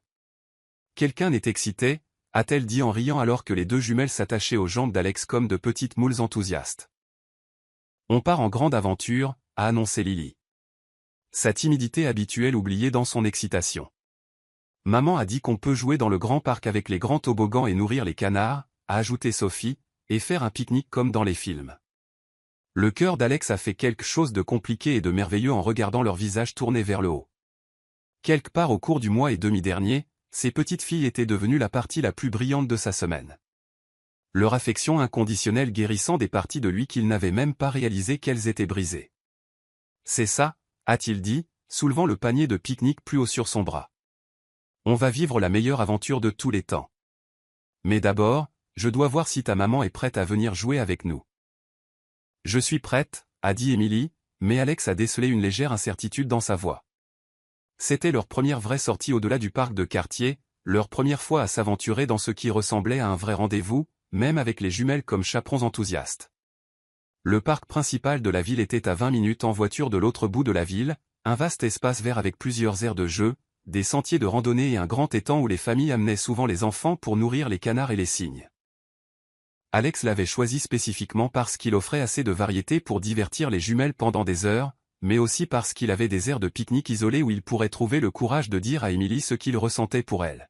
« Regarde toutes les fleurs » a couiné Sophie en marchant à travers l'entrée du parc, sa main fermement serrée dans celle d'Alex tandis que Lily tenait la main de sa mère de l'autre côté. Le parc était dans toute sa gloire automnale, les érables peints dans des tons d'or et d'écarlate, les massifs de fleurs encore en fleurs avec des chrysanthèmes de fin de saison, et le genre d'air vif qui rendait tout plus vivant et plus coloré. D'autres familles étaient dispersées sur les espaces verts, des enfants courant et jouant tandis que les parents étalaient des couvertures et déballaient des festins de week-end élaborés. Où devons-nous installer notre pique-nique, a demandé Alex, inspectant les endroits disponibles avec l'œil stratégique qu'il réservait habituellement aux décisions d'affaires. Là, a pointé Lily vers un groupe de chênes près de l'étang où l'ombre fournirait un soulagement du soleil d'après-midi inopinément chaud. Sous les jolis arbres, ils ont étendu la couverture à carreaux qu'Alex avait acheté spécifiquement pour cette occasion, les jumelles réclamant immédiatement des coins et commençant à organiser leur collection de petits jouets autour du périmètre. Alex a commencé à déballer le pique-nique avec l'attention minutieuse de quelqu'un qui voulait que tout soit parfait, tandis qu'Emily aidait les filles à s'installer pour leur festin en plein air. « Vous avez vraiment fait tout votre possible, a dit Emily doucement, le regardant arranger les sandwichs gourmands sur de vraies assiettes au lieu de celles en papier. C'est incroyable, Alex. Je voulais que ce soit spécial, a-t-il répondu, rencontrant ses yeux avec une intensité qui a fait rougir ses joues. Vous méritez tous du spécial. Le pique-nique était un chef-d'œuvre de chaos contrôlé. Les jumelles se sont délectées de chaque partie du repas, des sandwichs fantaisistes au cidre pétillant qu'elles avaient le droit de boire dans de vrais verres, parce que, c'est un pique-nique pour adultes. Alex s'est retrouvé à se détendre d'une manière qu'il avait oublié être possible, couché sur le dos sur la couverture pendant que Sophie utilisait sa poitrine comme table pour ses tranches de pommes, et que Lily tressait de l'herbe en motif élaboré à côté de sa tête. Vous êtes différent ici, a observé Emily, s'installant à côté de lui sur la couverture avec son propre verre de cidre. Plus vous-même, je pense. C'est moi-même, a dit Alex, surpris par la vérité de la chose. J'ai juste oublié pendant un moment. L'homme au bureau, celui qui vous a licencié, c'était quelqu'un que je pensais devoir être. Mais ça, il a fait un geste autour d'eux, englobant le parc, le pique-nique, les rires des jumelles, ça ressemble à qui je suis vraiment. J'aime qui vous êtes vraiment, a dit Emily tranquillement, ses doigts jouant avec le bord de la couverture. Les filles vous adorent, vous savez. Elles parlent de vous toute la semaine, Gigi ceci et Gigi cela. Je pense qu'elles ont décidé que vous êtes permanent. C'est ce qu'elles ont décidé, a demandé Alex, se tournant sur le côté pour lui faire face correctement. Qu'est-ce que vous avez décidé? Avant qu'Emily ne puisse répondre, Sophie a repéré les équipements de l'aire de jeu au loin et a poussé un cri de joie. Des balançoires. Les grandes balançoires. On peut aller jouer, maman, s'il te plaît? Le moment a été interrompu, mais pas de manière désagréable. Ils ont rangé les fournitures de pique-nique et ont migré vers l'aire de jeu, où les jumelles ont immédiatement commencé une exploration élaborée de chaque toboggan, balançoire et structure d'escalade. Alex s'est retrouvé à les suivre comme un garde du corps dévoué, attrapant Lily au bas des toboggans et poussant Sophie sur des balançoires qui étaient plus hautes que tout ce qui se trouvait dans leur parc de quartier. C'est en aidant Sophie à naviguer sur les barres de singe qu'Alex a remarqué le changement dans le ciel. Ce qui avait été un après-midi parfaitement clair se remplissait rapidement de nuages sombres qui semblaient être apparus de nulle part. Emily a levé les yeux vers le ciel et a froncé les sourcils. Ça est sorti de nulle part. Peut-être devrions-nous. Les premières gouttes de pluie ont commencé à tomber au moment où elle parlait, de grosses gouttelettes qui éclaboussaient les équipements de l'aire de jeu et envoyaient d'autres familles se précipiter vers leur voiture avec des cris de surprise. La pluie. A appelé Sophie depuis les barres de singe, sa voix remplie de joie plutôt que d'inquiétude. Il pleut. Venez, les filles, a appelé Emily, se dirigeant vers l'aire de jeu avec l'intention claire de récupérer ses filles et de se mettre à l'abri. On doit aller à la voiture avant que ça empire. Mais les jumelles avaient des idées différentes. Au lieu de courir pour s'abriter, Lily et Sophie se sont regardées avec le genre de communication sans voix que seules les jumelles possédaient, puis elles ont commencé à rire, pas le rire prudent et poli des enfants qui essaient d'être sages, mais le rire sauvage et joyeux de petites personnes qui venaient de réaliser que la pluie n'était pas une chose à craindre, mais une chose à célébrer. Danse avec la pluie. A appelé Sophie, tournant en cercle avec ses bras tendus alors que les gouttes commençaient à tomber plus régulièrement. Danse avec la pluie. A fait écho Lily, abandonnant sa conquête timide pour rejoindre sa sœur dans une célébration impromptue de l'averse inattendue. Les filles, venez, a dit Emily. Mais sa voix manquait de conviction. Elle souriait malgré elle, regardant ses filles embrasser la tempête avec le genre de joie intrépide que les adultes passaient leur vie entière à essayer de retrouver. La pluie tombait pour de bon maintenant, passant de gouttes éparses à une averse régulière qui a envoyé les dernières familles courir pour s'abriter. Le parc se vidait rapidement, ne laissant que 4 debout sous l'averse de plus en plus forte. Maman, danse avec nous, a appelé Sophie, ses cheveux déjà collés à sa tête et sa robe trempée. La pluie veut danser. Alex a regardé le débat interne d'Emily se dérouler sur son visage. l'adulte responsable qui savait qu'il devait chercher un abri, en guerre avec la femme qui avait appris à trouver de la magie dans des endroits improbables, la femme qui murmurait aux fleurs et chantait des berceuses pour chasser les cauchemars.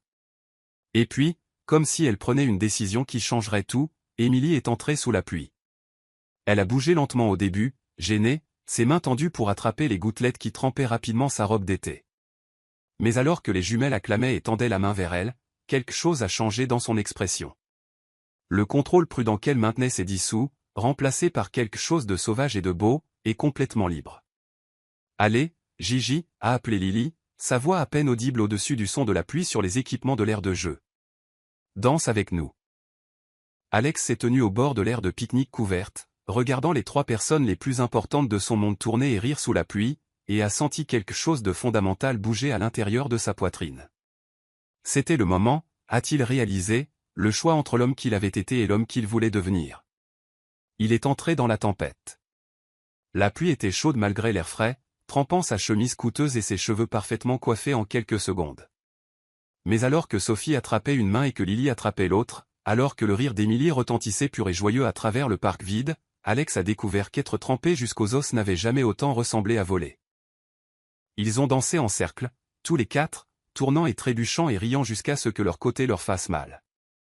Les jumelles chantaient des chansons inventées sur l'effet de la pluie et les flaques d'eau dansantes, leurs voix aiguës et douces au-dessus du son de l'averse. Alex les a soulevées une par une, les faisant tourner dans les airs pendant qu'elles poussaient des cris de joie, et Émilie applaudissait ses encouragements. Et puis, comme chorégraphié par une intervention divine, les jumelles ont lâché leurs mains et ont couru vers une flaque d'eau particulièrement grande qu'elles avaient repérée près des balançoires, laissant Alex et Émilie seuls au centre de leur piste de danse improvisée. La pluie avait ralenti pour devenir une douce averse, mais ils étaient tous les 2 complètement trempés, les cheveux dégoulinants et les vêtements collants, et le maquillage, dans le cas d'Émilie, complètement lavé. Elle était absolument belle, a pensé Alex. Plus belle qu'elle ne l'avait jamais été dans un moment soigneusement composé, car c'était Émilie complètement sans garde, complètement libre, complètement elle-même.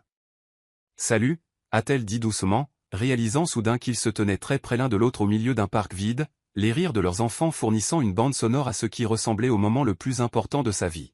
« Salut » a répondu Alex, sa voix rauque d'émotion, ses mains ont trouvé sa taille sans décision consciente, s'y installant aussi naturellement que s'ils avaient fait cette danse 1000 fois auparavant. « Je dois avoir l'air terrible » a dit Émilie mal à l'aise, repoussant ses cheveux mouillés de son visage. « Tu as l'air parfaite » a dit Alex, et il le pensait de toutes les fibres de son être.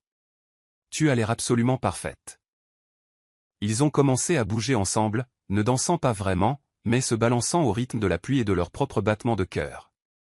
Les mains d'Émilie sont venues se poser sur la poitrine d'Alex, et elle a pu sentir son cœur battre sous ses paumes. « Alex » a-t-elle chuchoté, sa voix à peine audible. « Je sais » a-t-il dit, comprenant ce qu'elle ne pouvait pas dire.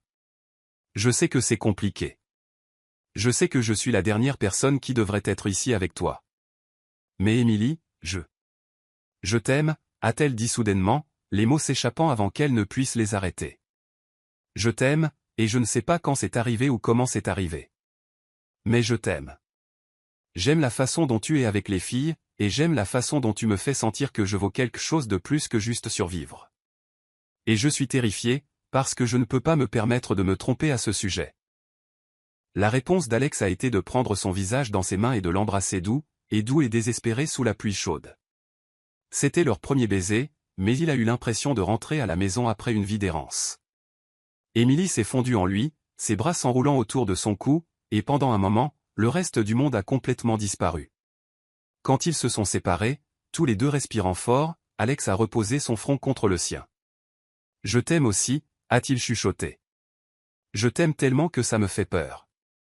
J'aime la façon dont tu chantes aux fleurs et la façon dont tu fais en sorte que nos filles se sentent en sécurité, et la façon dont tu m'as appris qu'il y a des choses plus précieuses que l'argent ou le pouvoir ou le succès. » « Nos filles » a demandé Émilie, sa voix douce d'émerveillement. « Si tu veux bien de moi » a dit Alex. « Si tu me laisses faire partie de cette famille que tu as construite, je veux t'aimer et te protéger et construire quelque chose de beau avec toi pour le reste de ma vie. » Leur deuxième baiser a été interrompu par des cris de joie de jumelles. « Maman et Gigi s'embrassent » a annoncé Sophie au parc vide avec l'enthousiasme de quelqu'un qui fait une découverte révolutionnaire. « Comme la princesse et le prince » a ajouté Lily, tapant des mains. Alex et Émilie se sont séparés, riant malgré leur gêne. Les jumelles se tenaient dans leur flaque d'eau, trempées et boueuses et souriant avec un plaisir absolu devant ce développement de leur conte de fées préféré. « Venez ici, vous deux » a appelé Émilie, ouvrant ses bras pour rassembler ses filles dans l'étreinte. Ils se sont tenus là sous la pluie, tous les quatre, se tenant près les uns des autres alors que la tempête passait au-dessus et laissait le monde laver à nouveau. Alex n'avait jamais imaginé que le bonheur pouvait ressembler à ça désordonné et chaotique et absolument parfait. Alors qu'ils se dirigeaient finalement vers la voiture, tous trempés et frissonnants mais rayonnants de joie, Alex a réalisé que c'était le moment où sa vraie vie avait commencé. Tout avant cela, la construction de l'Empire, la poursuite impitoyable du succès, le contrôle prudent de chaque émotion avait été une préparation pour cet après-midi unique, parfait, trempé de pluie où il avait appris à danser. La tempête était passée, mais la magie qu'elle avait apportée durerait pour toujours. Chapitre 8 La vérité dans les confessions murmurées. La vérité, a découvert Alex Thorne, était à la fois le fardeau le plus lourd et la plus grande liberté qu'un homme pouvait porter. Et ce soir, alors qu'il était assis dans la petite cuisine d'Émilie, la regardant faire du thé avec des mains tremblantes, il savait que le temps de porter seul des fardeaux était enfin terminé. 2 semaines s'étaient écoulées depuis l'après-midi trempé de pluie qui avait tout changé, 2 semaines de baisers volés et de mots doux chuchotés, 2 semaines d'apprentissage à aimer tout en naviguant dans les complexités d'une famille instantanée. Les jumelles avaient embrassé la nouvelle relation de leur maman avec une approbation enthousiaste, comprenant que la présence d'Alex signifiait plus de rire, de meilleures histoires du coucher et des promenades sans fin sur le dos. Mais Alex portait un secret qui devenait plus lourd à chaque jour qui passait, à chaque moment de bonheur construit sur des vérités cachées. Chaque fois qu'Émilie s'émerveillait de sa bonne fortune, des cadeaux anonymes qui les avaient soutenus pendant les pires moments, de l'opportunité d'emploi qui était apparue juste au moment où elle en avait le plus besoin, Alex sentait le poids de sa tromperie comme une pierre dans sa poitrine. Ce soir, après avoir bordé les jumelles au lit avec leur histoire préférée sur les princesses courageuses et les jardins magiques, Alex s'était attardé au lieu de retourner à son penthouse. Quelque chose dans l'expression d'Émilie lui disait qu'elle sentait son agitation, la façon dont il avait du mal à croiser son regard. « Vous êtes différent ce soir » a dit Émilie doucement, posant une tasse fumante de thé à la camomille devant lui. Distant. « Ai-je fait quelque chose de mal ?» L'inquiétude dans sa voix a failli briser sa résolution. Comment pouvait-il dire à cette femme incroyable, forte et belle qui avait appris à lui faire confiance avec son cœur et ses enfants, que toute leur relation était construite sur un mensonge, qu'il avait manipulé sa vie depuis l'ombre pendant des mois, jouant à être Dieu avec son bonheur tout en prétendant n'être rien de plus qu'un PDG repenti qui était tombé amoureux de sa force. « Tu n'as rien fait de mal, » a dit Alex, sa voix rauque d'émotion. « Tu es parfaite, Émilie. Vous et les filles. Vous êtes tout ce que je n'aurais jamais su vouloir. C'est pourquoi je dois vous dire la vérité. » La main d'Émilie s'immobilisa sur sa tasse, et Alex vit la peur traverser son regard. La vérité à propos de quoi? Alex se leva brusquement, arpentant la petite fenêtre qui donnait sur le jardin de l'immeuble. Ce même jardin où il l'avait vu pour la première fois avec les jumelles, où il l'avait regardé créer de la magie à partir de rien, tandis qu'il nourrissait sa culpabilité comme une plaie béante. À propos de tout, dit-il, son reflet spectral dans la vitre de la fenêtre. De comment je vous ai trouvé. Des cadeaux. Du travail. De tout, en fait. Alex, vous me faites peur. La voix d'Émilie n'était qu'un murmure, et quand il se retourna vers elle, il la vit se serrer dans ses bras, comme si elle essayait de maintenir son monde en un seul morceau par la seule force de sa volonté. Le soir où je vous ai renvoyé, commença Alex, d'une voix calme et mesurée, comme s'il faisait une présentation professionnelle plutôt que de se confesser à la femme qu'il aimait, je n'ai pas pu m'arrêter de penser à ce que vous aviez dit, que vos filles comptaient sur vous, que vous n'aviez nulle part où aller. Il revint à la table, s'asseyant en face d'elle pour qu'elle puisse voir son visage, pour qu'elle sache que chaque mot était vrai. Je me suis senti coupable, continua-t-il. Plus que coupable. J'avais l'impression d'avoir détruit quelque chose de précieux sans en comprendre la valeur. Alors je vous ai suivi jusqu'à chez vous. Les yeux d'Émilie s'écarquillèrent, mais elle ne dit rien. Alex la voyait assimiler l'information, essayant de concilier l'homme dont elle était tombée amoureuse avec cet étranger qui l'avait apparemment traqué. Je vous ai regardé avec Lily et Sophie dans le jardin, dit Alex, sa voix s'adoucissant avec le souvenir. J'ai vu à quel point vous les aimiez, comment vous créiez de la joie à partir de rien, comment vous leur chantiez des chansons et les rassuriez, même si votre monde était en train de s'écrouler. Et j'ai réalisé que j'avais fait la plus grosse erreur de ma vie. Vous m'avez regardé, répéta Émilie, d'une voix neutre. Vous m'avez suivi et vous m'avez regardé avec mes enfants. Je sais ce que ça donne, dit Alex vivement. Je sais que ça donne l'impression que je suis une sorte de prédateur ou de harceleur, mais ce n'était pas ça. J'étais noyé dans la culpabilité, Émilie. J'ai détruit votre vie en me basant sur des préjugés et des suppositions, et je ne pouvais pas vivre avec ce que j'avais fait. Émilie se leva brusquement, arpentant la cuisine comme si elle avait besoin de distance physique pour digérer ce qu'il lui disait. Alors vous avez décidé de jouer à Dieu avec nos vies.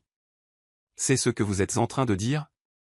Les courses, dit Alex, se forçant à continuer malgré l'horreur dans sa voix. Les vêtements pour les filles, les jouets, l'argent, tout ça venait de moi. Je ne pouvais pas réparer ce que j'avais fait, mais j'ai pensé que je pourrais peut-être vous aider sans que vous le sachiez. Le silence qui s'ensuivit fut assourdissant. Alex regarda les émotions se succéder sur le visage d'Émilie, le choc, la trahison, la douleur, et enfin une froide fureur qui lui rappelait désagréablement sa propre expression le matin où il l'avait renvoyée. Le travail, dit-elle, sa voix dangereusement calme. Mon entretien, l'ONG qui m'a offert exactement ce dont j'avais besoin au moment où j'en avais le plus besoin, c'était vous aussi, n'est-ce pas?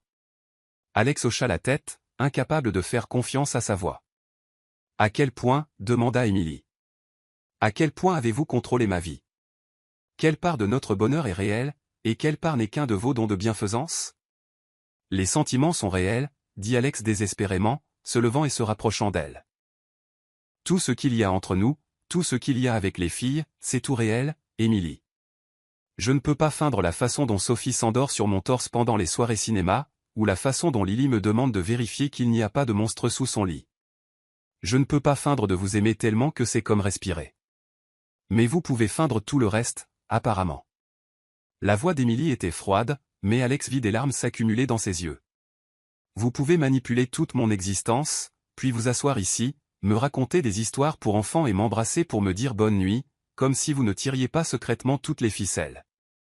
J'ai arrêté, dit Alex, le désespoir s'infiltrant dans sa voix. Il y a des mois, j'ai arrêté les cadeaux anonymes. Une fois que j'ai appris à vous connaître, une fois que j'ai réalisé ce que je ressentais pour vous, je ne pouvais plus continuer à mentir. Mais vous avez continué à mentir, souligna Émilie. Ses bras étaient fermement croisés sur sa poitrine. Tous les jours pendant des mois, vous m'avez menti. Chaque fois que j'ai remercié Dieu pour ce bienfaiteur mystérieux qui nous a sauvés, chaque fois que je m'émerveillais de notre chance, vous étiez juste là, et vous me laissiez croire à des contes de fées. Alex sentit son monde se fissurer, tout comme celui d'Émilie ce terrible matin dans la salle de conférence. Mais contrairement à ce jour-là, il méritait cette dévastation. Il avait mérité chaque parcelle de la douleur dans sa voix, chaque larme qui coulait maintenant librement sur ses joues. Je sais que je ne mérite pas votre pardon, dit-il doucement. Je sais que j'ai trahi votre confiance de la pire des manières. Mais Émilie, s'il vous plaît, croyez-moi quand je vous dis que tout ce que je ressens pour vous est réel. L'homme qui est tombé amoureux de vous, et des filles, c'est ce que je suis vraiment. Pas le PDG qui vous a renvoyé. Pas le manipulateur qui a essayé de contrôler votre vie depuis l'ombre. Est-ce le cas? Demanda Émilie, sa voix se brisant. Parce que je ne sais plus. Je ne sais plus ce qui est réel, et ce qui n'est qu'une autre mise en scène. Avez-vous planifié ça aussi? Avez-vous orchestré de tomber amoureux de moi dans le cadre d'une stratégie élaborée de gestion de la culpabilité? Non, dit Alex farouchement. C'est la seule chose que je n'ai jamais planifiée. Tomber amoureux de vous, avoir besoin de vous, vouloir construire une vie avec vous et les filles. Ça m'a pris complètement par surprise. C'est pourquoi je devais vous dire la vérité. Parce que je ne peux pas construire quelque chose de réel sur une base de mensonges. Émilie s'effondra sur une des chaises de la cuisine, la tête dans les mains. Je vous ai fait confiance, murmura-t-elle. Je vous ai laissé entrer dans nos vies, dans le cœur de mes filles. Je pensais que nous avions enfin eu un coup de chance. Je pensais que l'univers essayait peut-être de nous compenser le départ de Marc. La mention du nom de son ex-mari frappa Alex comme un coup physique. Émilie, je ne suis pas Marc. Je ne vais pas vous abandonner. Il a fait des erreurs. Des erreurs terribles, impardonnables. Mais je suis là pour essayer de les corriger. Est-ce le cas? Émilie leva les yeux vers lui, des yeux rougis par les larmes mais flamboyants d'une colère qui lui rappela pourquoi il était tombé amoureux de sa force. Ou essayez-vous simplement de gérer la situation? de nettoyer un autre gâchis qui pourrait affecter votre réputation? Ça n'a rien à voir avec ma réputation, dit Alex, s'asseyant de nouveau en face d'elle. Ça a à voir avec le fait que je vous aime tellement que ça me terrifie. Ça a à voir avec le fait que pour la première fois de ma vie, j'ai trouvé quelque chose de plus important que le succès, l'argent ou le pouvoir. Vous, Lily et Sophie, vous êtes mon monde entier maintenant. Mais c'est un monde que vous avez bâti, dit Emily avec amertume. Notre stabilité, notre bonheur, même notre capacité à croire en l'avenir, tout cela est artificiel. Tout dépend de votre charité et de votre manipulation continue. Non, dit Alex fermement. C'est vous qui avez bâti ce monde, Emily. Vous avez créé un foyer rempli d'amour, à partir de rien d'autre que de la détermination et de l'espoir. Vous avez élevé 2 filles incroyables qui voient de la magie partout où elles regardent. Vous avez transformé un petit appartement en un palais du bonheur. Tout ce que j'ai fait, c'est enlever certains des obstacles qui vous rendaient la survie plus difficile. Certains des obstacles. Le rire d'Emily était perçant et amer. Alex, vous étiez le plus grand obstacle. Vous m'avez renvoyé, vous vous souvenez? Vous avez mis ces obstacles-là en premier lieu. La vérité de cette déclaration frappa Alex comme un coup de massue. Elle avait raison. Il avait créé la crise, puis s'était nommé sauveur. Il avait détruit sa vie puis l'avait reconstruite selon sa propre vision de ce dont elle avait besoin. Vous avez raison, dit-il doucement. J'ai créé le problème que j'essayais de résoudre. Je vous ai blessé, puis je me suis convaincu que j'aidais en essayant de réparer ce que j'avais brisé. Mais Emily, les sentiments sont toujours réels. Ce que nous avons ensemble est basé sur un mensonge, l'interrompit Emily. Comment suis-je censé faire confiance à quoi que ce soit que vous dites maintenant? Comment suis-je censé savoir si vous m'aimez vraiment ou si vous essayez simplement d'apaiser votre culpabilité en jouant à la famille avec la famille que vous avez détruite? Alex sentit des larmes brûler derrière ses yeux. Des larmes qu'il n'avait pas versées depuis qu'il était enfant. Parce que je vous le dis maintenant, dit-il désespérément, parce que je risque de perdre tout ce qui compte pour moi en vous disant la vérité. Si tout cela n'était qu'une question de gestion de la culpabilité, j'aurais gardé le silence et vous aurais laissé continuer de croire aux bienfaiteurs anonymes et aux coups de chance. Mais vous ne l'avez pas fait, fit remarquer Emily. Vous me l'avez dit parce que la culpabilité vous rongeait, pas parce que vous avez soudainement développé une conscience à propos de me mentir. Elle avait encore raison. Et Alex le savait. Il avait avoué parce que porter le secret était devenu insupportable, pas parce qu'il avait atteint une épiphanie morale sur l'honnêteté dans les relations. J'ai besoin que vous partiez, dit soudainement Emily, sa voix ferme malgré les larmes qui coulaient toujours sur ses joues. J'ai besoin de temps pour réfléchir à tout ça. J'ai besoin de savoir ce qui est réel et ce qui ne l'est pas, Emily, s'il vous plaît. Les filles dorment, dit-elle, se levant et se dirigeant vers la porte. Je ne veux pas qu'elles se réveillent et nous voient comme ça. Je ne veux pas qu'elles sachent que leur monde pourrait s'écrouler à nouveau. Alex se leva lentement, son cœur se brisant à chaque pas vers la porte. Est-ce que je peux encore les voir? Je sais que je n'ai aucun droit de demander, mais elles comptent tout pour moi. Je ne sais pas, dit Emily honnêtement. J'ai besoin de les protéger, Alex. Elles ont déjà perdu une figure paternelle. Je ne peux pas les laisser s'attacher davantage si vous allez disparaître quand la culpabilité finira par s'estomper. Je ne vais pas disparaître, dit Alex farouchement. Quoi qu'il se passe entre nous, je n'abandonnerai jamais ces filles. Ce sont mes filles maintenant, de toutes les manières qui comptent. Est-ce le cas? Demanda Emily, sa main sur la poignée de porte. Ou sont-elles juste une autre obligation que vous avez prise pour équilibrer les plateaux de votre conscience? Alex n'eut pas de réponse à cela, pas une qui les satisferait tous les deux. Alors il partit, marchant dans la nuit avec un goût de pluie et de larmes dans la bouche, se demandant s'il venait de perdre la seule chose qui l'avait jamais rendu vraiment heureux. Derrière lui, Emily ferma la porte et glissa le long de celle-ci pour s'asseoir sur le sol, se permettant enfin de pleurer pour le conte de fées qui s'était avéré n'être qu'un autre mensonge soigneusement construit. Mais dans son cœur, sous la colère, la trahison et la douleur écrasante, une petite voix murmura que peut-être, juste peut-être, certains mensonges étaient dits par amour, plutôt que par malice. Et peut-être, si elle était très courageuse et très prudente, y aurait-il encore un moyen de construire quelque chose de réel à partir des cendres de ce qu'ils avaient perdu. La vérité était révélée maintenant. Laide, compliquée et douloureuse. Mais la vérité, même quand elle faisait mal, était toujours la seule fondation assez solide pour construire un avenir. Chapitre 9, les ombres du passé. Certains fantômes refusent de rester enterrés, et certaines ombres du passé arrivent exactement au moment où l'on pense avoir enfin trouvé la lumière. Alex Thorne vivait dans un purgatoire depuis 2 semaines. 2 semaines depuis qu'Emily lui avait demandé de partir, 2 semaines depuis qu'il avait avoué sa tromperie, 2 semaines de nuits blanches et de jours sans fin sans le son des rires de Lily et Sophie ou la chaleur du sourire d'Emily. Il s'était jeté dans le travail avec une intensité désespérée, mais les documents de fusion et les rapports trimestriels semblaient être des distractions insignifiantes par rapport à ce qui importait vraiment. Chaque matin, il passait devant le restaurant où Emily avait recommencé à travailler. Elle avait refusé le poste à l'ONG après avoir appris son implication, déterminée à reconstruire leur vie sans aucune trace de son influence. Il la regardait de l'autre côté de la rue servir du café et prendre des commandes avec la même grâce douce qu'elle avait toujours eue, mais il pouvait voir l'épuisement dans sa posture.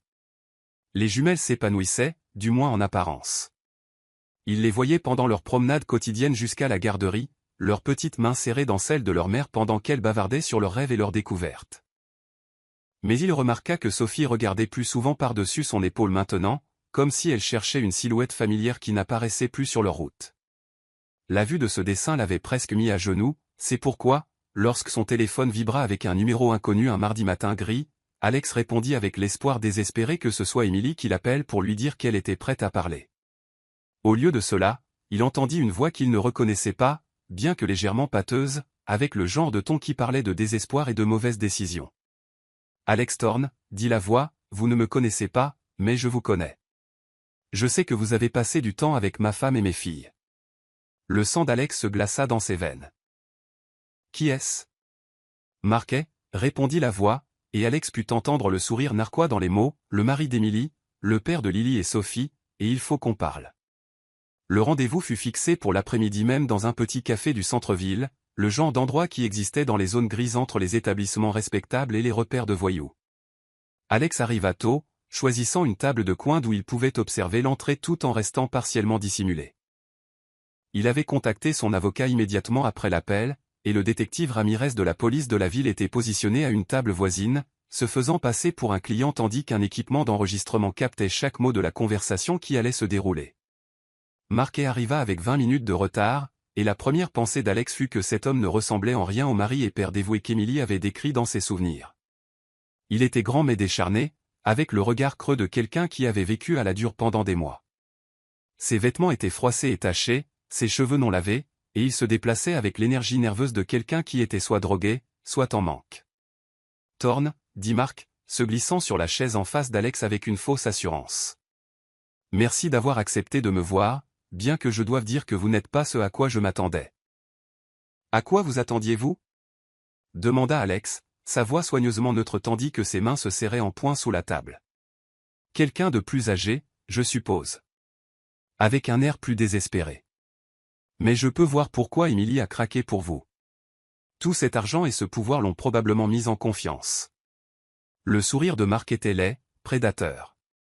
Jusqu'à maintenant. Bref, qu'est-ce que vous voulez, eh ? Mark se pencha en arrière sur sa chaise, étudiant Alex avec le regard calculateur d'un escroc qui jauge sa victime. Je veux ce qui m'appartient. Ma femme, mes filles, ma famille. Mais je suis prêt à être raisonnable. Votre famille ? La voix d'Alex était dangereusement calme. La famille que vous avez abandonnée il y a 8 mois ? La famille que vous avez laissée sans rien d'autre que des dettes et des promesses non tenues ? Une séparation temporaire, dit Mark d'un ton dédaigneux. J'avais des affaires à régler, des dettes à rembourser, mais je suis de retour maintenant. Et je veux mes filles. Où étiez-vous ? L'expression de Mark afficha un instant ce qui aurait pu être de la honte avant de se durcir à nouveau. Ce n'est pas votre problème. Votre problème, c'est que je suis leur père légal, et qu'Emily est toujours ma femme légale. Je peux les emmener n'importe quand je veux. Alex sentit la rage monter dans sa poitrine comme une marée d'acier en fusion, mais il se força à rester calme. Est-ce une menace ? C'est un fait, répondit Mark. Mais comme je l'ai dit, je suis prêt à être raisonnable. Je sais que vous avez des sentiments pour elle, et je sais que vous avez de l'argent. Alors voilà l'accord. 50 000 $, et je disparais pour toujours. Je signe tous les papiers que vous voulez, je renonce à tous mes droits parentaux, je vous laisse jouer au papa avec mes enfants sans aucune interférence. 50 000 $, répéta Alex, sa voix neutre. C'est ça. En espèces, en billets non marqués, tout ce qui vous fera vous sentir comme dans un film. En échange, vous avez le champ libre avec Émilie et les filles. Pas de bataille de garde compliquée, pas de visite surprise du vrai père. Juste vous et votre petite famille parfaite toute faite. Alex étudia le visage de Marc, notant le léger tremblement dans ses mains, la façon dont ses yeux ne cessaient de se diriger vers la porte, le désespoir qui suintait de sa bravade comme de l'eau à travers une fissure. Que se passe-t-il si je refuse? Le sourire de Marc devint froid. Alors j'exerce mes droits légaux en tant que mari et père. Je récupère ma famille, et vous retournez dans votre pantouse vidée à vos affaires insignifiantes. Et croyez-moi, Thorne, je n'ai peut-être pas votre argent, mais je sais comment compliquer la vie des gens. Vous leur feriez du mal, dit Alex, non pas en posant une question mais en constatant un fait. Vous feriez du mal à Émilie et aux jumelles juste pour obtenir de l'argent de ma part. Je ferai ce que j'ai à faire, répondit Marc. Ces filles sont mes filles, et Émilie est ma femme. Si elle est passée à autre chose avec un petit jouet pour garçon riche, eh bien, c'est quelque chose que nous devrons régler ensemble, en famille. La menace était claire, et Alex sentit quelque chose de froid et de mortel s'installer dans sa poitrine. Cet homme, cette misérable excuse pour un être humain, menaçait la sécurité et le bonheur des 3 personnes qu'Alex aimait plus que sa propre vie. J'ai besoin de temps pour y réfléchir, dit Alex prudemment. 24 heures, dit Marc, se levant brusquement. Je vous appellerai demain pour vous donner les instructions pour le rendez-vous. Et Thorne, ne pensez même pas à impliquer la police ou à essayer d'être malin. Je n'ai plus rien à perdre, ce qui me rend très dangereux pour les gens qui vous sont chers. Après le départ de Marc, Alex resta assis pendant 10 minutes de plus, son esprit déferlant de possibilités et de contingences. Le détective Ramirez s'approcha de sa table, se glissant sur le siège que Marc avait quitté. Nous avons tout, dit Ramirez doucement. Un enregistrement clair de la tentative d'extorsion. Des menaces contre la famille. Aveu d'abandon. Mais Thorne, nous avons besoin de plus que de simples mots. Nous avons besoin qu'il tente réellement de récupérer l'argent avant de pouvoir procéder à une arrestation qui tiendra la route. Préparez ça, dit Alex, sa voix dure comme du granit. Je vais lui donner exactement ce qu'il demande. Ce soir-là, Alex appela Émilie pour la première fois depuis leur conversation dévastatrice 2 semaines plus tôt. Sa voix était prudente lorsqu'elle répondit, mais il pouvait entendre le soulagement sous-jacent qu'il ait enfin pris contact. « Alex, tout va bien ? Il faut qu'on se voie, dit-il, en personne. C'est à propos de Marc. » Le silence à l'autre bout de la ligne s'étira si longtemps qu'Alex se demanda si elle avait raccroché. Finalement, elle parla, sa voix n'étant qu'un murmure. « Marc ? Qu'est-ce qu'il y a avec Marc ? Il est de retour, Émilie. Et il est dangereux. » Ils se rencontrèrent dans un café près de l'appartement d'Émilie, un lieu neutre où elle se sentait en sécurité, et Alex put expliquer la situation sans que le poids émotionnel de leur histoire personnelle ne submerge la conversation. Émilie semblait épuisée, remarqua Alex. Les 2 dernières semaines avaient fait des ravages sur elle, tout autant que sur lui. « Il vous a appelé ? » demanda-t-elle après qu'Alex eut expliqué la rencontre, son visage pâle de choc et de peur. « Il veut de l'argent en échange de son départ pour toujours, » dit Alex. 50 000 $ pour qu'il renonce à ses droits parentaux et vous laisse tranquille. « Oh mon Dieu !» murmura Émilie, ses mains tremblant alors qu'elle soulevait sa tasse de café. « Je pensais. J'espérais qu'il était parti pour de bon. Je pensais que peut-être il s'était fait tuer avec toutes ces magouilles criminelles. » Magouilles criminelles. Le rire d'Émilie était amer. « Vous voulez vraiment savoir la vérité sur mon mariage, Alex ? Marc n'a jamais été le mari dévoué que j'ai prétendu qu'il était. Il était impliqué avec de très mauvaises personnes. La drogue, le jeu, et Dieu sait quoi d'autre. Il disparaissait pendant des jours, revenait défoncé, ivre ou tabassé par ceux à qui il devait de l'argent. Je me disais que c'était temporaire, qu'il s'en sortirait et deviendrait le père que Lily et Sophie méritaient. Mais ça n'a pas été le cas. Il a empiré. Et quand les jumelles sont nées, quand j'avais le plus besoin de lui, il était soit complètement absent, soit tellement mal en point qu'il était plus un danger qu'une aide. Le matin où il est parti pour de bon, j'ai découvert qu'il avait vidé notre compte d'épargne pour payer des dettes de jeu. Chaque sou que nous avions économisé pour l'avenir des filles. Parti. Alex sentit les pièces du puzzle s'emboîter. C'est pourquoi vous n'avez jamais parlé de lui au travail, pourquoi vous sembliez si soulagé quand j'ai posé des questions sur le fait d'être une mère célibataire. Parce que j'étais soulagé, admit Émilie. Effrayée à l'idée de l'argent et de l'avenir, mais soulagée que mes filles n'aient plus à regarder leur père se détruire. Et maintenant, il est de retour, et il veut les utiliser comme moyen de pression pour avoir plus d'argent. Il n'aura pas un centime de ma part, dit Alex farouchement, et il ne vous fera plus jamais de mal, ni aux filles. Je vous le promets. Comment pouvez-vous promettre ça, demanda Émilie, sa voix se brisant. Il est leur père légal, Alex. Il a des droits, peu importe à quel point il est horrible. Et maintenant qu'il sait pour vous. Qu'il sait que vous avez de l'argent. Je ne vais pas juste lui donner de l'argent et espérer qu'il tienne sa parole, dit Alex. Je vais m'assurer qu'il ne puisse plus jamais menacer votre famille. Le plan était simple dans son élégance. Alex organiserait une rencontre avec Marc le soir suivant sur le parking d'un entrepôt abandonné en périphérie de la ville, ostensiblement pour lui remettre les 50 000 $. L'endroit serait encerclé par des policiers en civil, et au moment où Marc tenterait de récupérer l'argent, il serait arrêté pour extorsion, abandon d'enfant, et toutes les autres accusations que le détective Ramirez pourrait faire tenir. Et si quelque chose tourne mal, demanda Émilie alors qu'Alex expliquait les détails. Et s'il se rend compte que c'est un piège et qu'il s'en prend à nous? Il n'en aura pas l'occasion, dit Alex. Après demain soir, Marquet sera en détention, accusé de crimes graves. Il risque des années de prison, pas de comploter une vengeance contre son ex-femme. Ex-femme? J'ai déjà parlé avec le meilleur avocat en droit de la famille de l'État, dit Alex. Au moment où Marc sera arrêté, nous demanderons une procédure de divorce d'urgence et la garde totale. Son abandon de la famille, combiné aux accusations criminelles, rendra presque impossible pour lui de revendiquer des droits parentaux. Pour la première fois depuis que le nom de Marc avait été mentionné, Émilie parut pleine d'espoir. Vous pensez vraiment que ça va marcher? Je sais que ça va marcher, dit Alex avec une confiance tranquille. À cette heure-ci demain, vous et les filles serez libres de lui pour toujours. Le lendemain soir arriva, gris et froid, avec le genre de bruine persistante qui rendait tout menaçant et incertain. Alex était assis dans sa voiture sur le parking de l'entrepôt, une mallette contenant de faux billets posée sur le siège passager, tandis que les policiers restaient cachés dans les ombres autour du périmètre.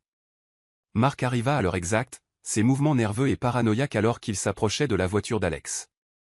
À travers le micro qu'il portait, Alex pouvait entendre la voix du détective Ramirez lui donner des instructions calmes et rassurantes. Reste calme, Thorne. Laisse-le faire le premier pas vers l'argent, et on le coincera. Marc frappa à la vitre côté passager, et Alex la baissa avec une réticence calculée. Vous l'avez, demanda Marc, ses yeux fixés sur la mallette. 50 000, comme vous l'avez demandé, répondit Alex. Mais d'abord, je veux voir les papiers. La preuve que vous renoncerez à vos droits sur Émilie et les filles. Marc sortit un document froissé de sa veste, manifestement quelque chose qu'il avait imprimé sur Internet et rempli à la main. Juste là. Signez ça, j'ai mon argent, et vous ne me revoyez plus jamais. Et si je ne le fais pas? L'expression de Marc devint laide. Alors je vais récupérer ma femme et mes filles ce soir.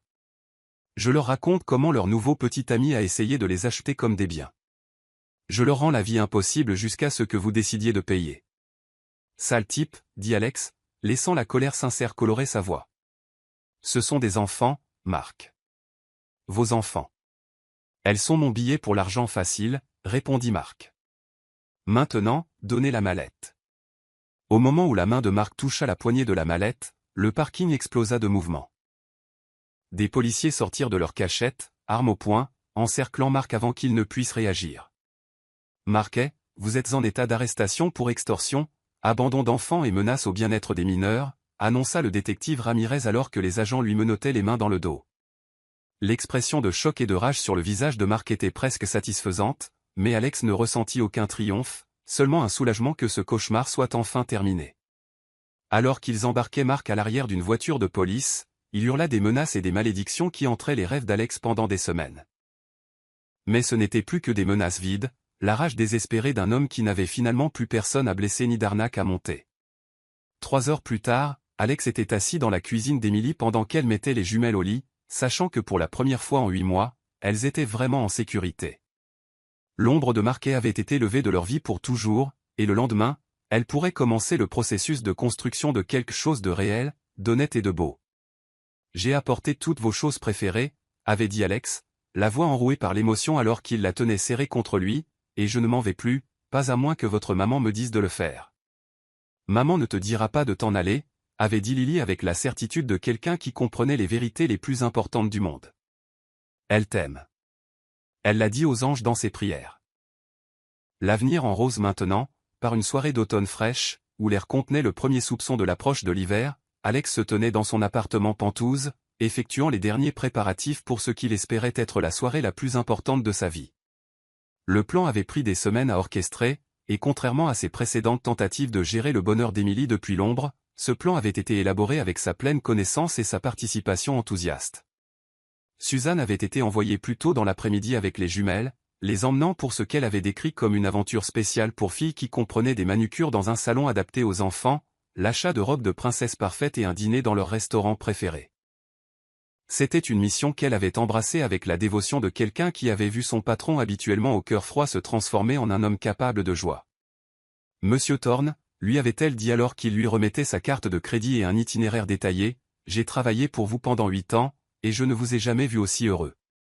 Ces filles et leur mère, c'est la meilleure chose qui vous soit jamais arrivée. » Je sais, avait répondu Alex, ajustant sa cravate pour la 12e fois. C'est pourquoi ce soir doit être parfait. L'appartement avait été transformé en quelque chose tout droit sorti d'un conte de fées. Des éclairagistes professionnels avaient suspendu des milliers de petites lumières blanches au plafond, créant l'illusion d'un ciel étoilé. Des pétales de rose avaient été dispersés sur le sol en motif qui menait de l'entrée au centre du salon, où un cercle de bougies attendait d'être allumé. Une musique de jazz douce jouait sur des haut-parleurs cachés, le même album de Duke Ellington qui passait la nuit où ils avaient dansé dans la petite cuisine d'Emily. La bague reposait dans son écrin de velours sur la table basse, un solitaire en diamant brillant entouré de plus petites pierres qui scintillaient comme de la lumière stellaire capturée. Alex avait passé des heures avec le joaillier, décrivant le style d'Emily, ses préférences, la façon dont ses yeux s'illuminaient quand elle voyait quelque chose de beau mais de pratique. À exactement 7 heures, l'ascenseur sonna, et le cœur d'Alex se mit à battre contre ses côtes avec la force d'un homme sur le point de sauter d'un avion parfaitement fonctionnel. Les portes s'ouvrirent pour révéler Emily, et Alex sentit son souffle se couper, comme cela arrivait chaque fois qu'il la voyait. Elle portait une simple robe noire qui épousait ses courbes aux bons endroits, ses cheveux tombant en vagues douces autour de ses épaules, et son maquillage subtil mais parfait, mais c'était son expression qui le mit presque à genoux. De l'émerveillement. De la joie. Et un amour si pur et si lumineux qu'il semblait illuminer tout ce qui l'entourait. Alex, souffla-t-elle, entrant dans l'appartement transformé. C'est. Oh mon Dieu, c'est incroyable. Vous méritez l'incroyable, dit Alex, s'avançant pour prendre ses mains. Vous méritez la magie et la beauté et tous les contes de fées que vous avez appris à vos filles à croire. Avant qu'Emily ne puisse répondre, l'ascenseur sonna à nouveau, et 2 petites voix remplirent l'appartement d'excitation. Maman, maman, regarde-nous, cria Sophie alors qu'elle et Lily sortaient de l'ascenseur, resplendissantes dans des robes de princesse assorties, celle de Sophie d'un bleu brillant qui correspondait à ses yeux, celle de Lily d'un rose doux qui faisait ressortir les roses sur ses joues. Mes belles filles, dit Emily, s'agenouillant pour les embrasser toutes les deux. Vous êtes absolument magnifiques. Suzanne nous a aidés à les choisir, dit fièrement Lily, et elle nous a appris le travail spécial que nous avons ce soir. Un travail spécial, demanda Emily, regardant ses filles et Alex avec une compréhension grandissante. On doit lancer des pétales de fleurs, annonça Sophie, sortant un petit sac en soie de derrière son dos. Et on doit s'assurer que maman dise oui quand Gigi pose sa question importante. Alex sentit son cœur se gonfler d'amour pour ces 2 petites filles, qu'il avait acceptées dans leur vie avec tant de générosité et de grâce. Au cours des derniers mois, elles étaient devenues plus que les enfants de la femme qu'il aimait. Elles étaient devenues ses filles de toutes les manières qui comptaient, et il ne pouvait pas imaginer un avenir qui n'inclurait pas leur rire, leur émerveillement et leur affection inconditionnelle. Êtes-vous prête pour ça, demanda Alex à Emily doucement alors que les jumelles se positionnaient autour de la pièce avec le sérieux de coordonnatrice de mariage professionnel. Je suis prête depuis le jour où vous êtes arrivée à ma porte avec des tournesols, répondit Emily, ses yeux brillants de larmes de joie non versées. Alex se déplaça au centre de la pièce, ses mains tremblant légèrement alors qu'il fouillait dans la poche de sa veste. Les jumelles avaient pris leur position comme on le leur avait dit. Sophie près des fenêtres et Lily près de la cuisine, toutes deux serrant leur sac de pétales de rose avec une excitation à peine contenue. Émilie, commença Alex, sa voix portant à travers l'espace éclairé aux chandelles avec une certitude absolue. Il y a 3 mois, j'étais un homme qui mesurait le succès à la hauteur de son bureau et à la froideur de son cœur. Je pensais que j'avais tout ce dont j'avais besoin, tout ce qui importait. Il s'agenouilla au centre de la constellation de lumière féerique, sortant les crins de bague de sa poche alors que les jumelles commençaient à disperser des pétales de rose dans les airs avec des rires ravis. « Mais vous m'avez appris que je n'avais rien », continua Alex, ses yeux ne quittant jamais le visage d'Émilie. « Vous m'avez appris la différence entre construire un empire et construire un foyer.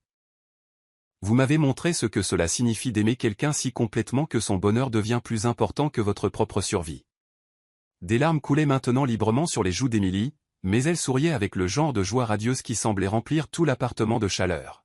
« Vous, Lily et Sophie m'avez sauvé, » dit Alex, ouvrant les crins de bague pour révéler le diamant qui captait les lumières féeriques et les renvoyait en étincelles brillantes. « Vous m'avez sauvé d'une vie de vide et m'avez montré ce que cela signifie de faire partie d'une famille. Vous m'avez appris que certains contes de fées sont réels et que les meilleurs ne commencent pas par « il était une fois », mais par « à partir d'aujourd'hui ». « Oh, Alex », murmura Émilie, ses mains pressées sur son cœur.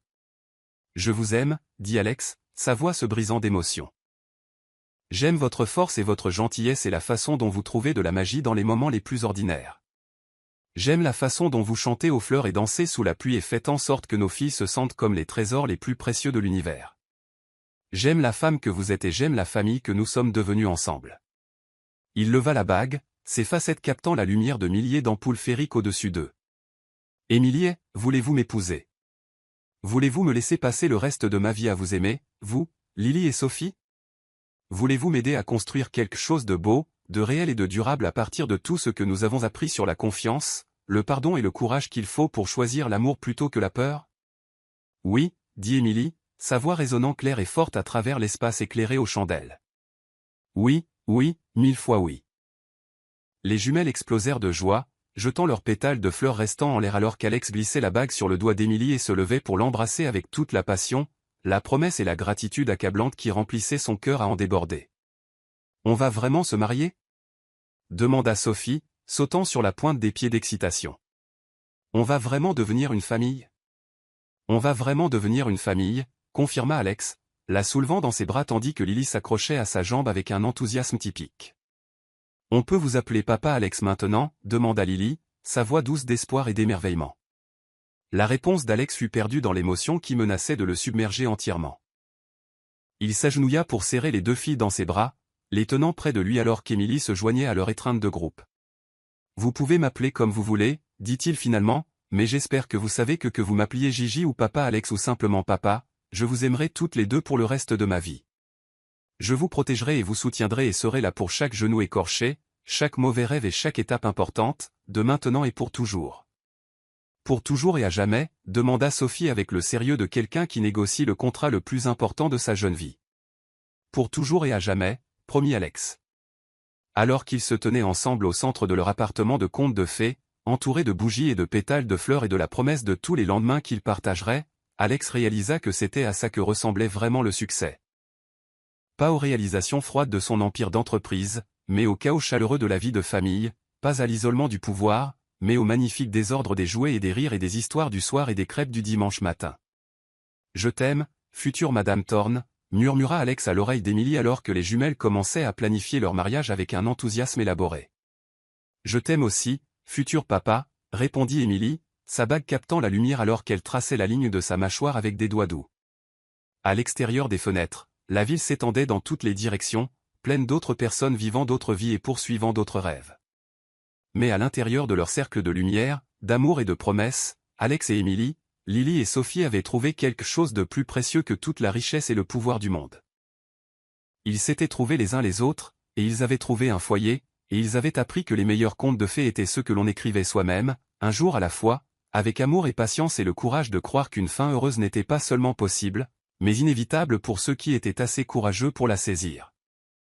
La femme qui murmurait aux fleurs avait appris au puissant PDG à écouter, et ensemble, ils avaient créé une histoire d'amour digne de tous les rêves qu'ils transmettraient à leurs filles, une histoire qui avait commencé par un chagrin d'amour et qui avait grandi dans la joie, qui avait commencé par la tromperie et qui s'était épanouie dans la vérité, qui avait transformé une famille brisée en quelque chose d'entier, de beau et d'éternel. Et alors que les lumières féeriques scintillaient au-dessus comme des étoiles terrestres, alors que les jumelles riaient et planifiaient et remplissaient l'appartement d'une joie sans limite, alors que la bague d'Emily captait la lumière et la renvoyait en promesses brillantes, Alex savait que ce n'était que le début de leur plus grande aventure.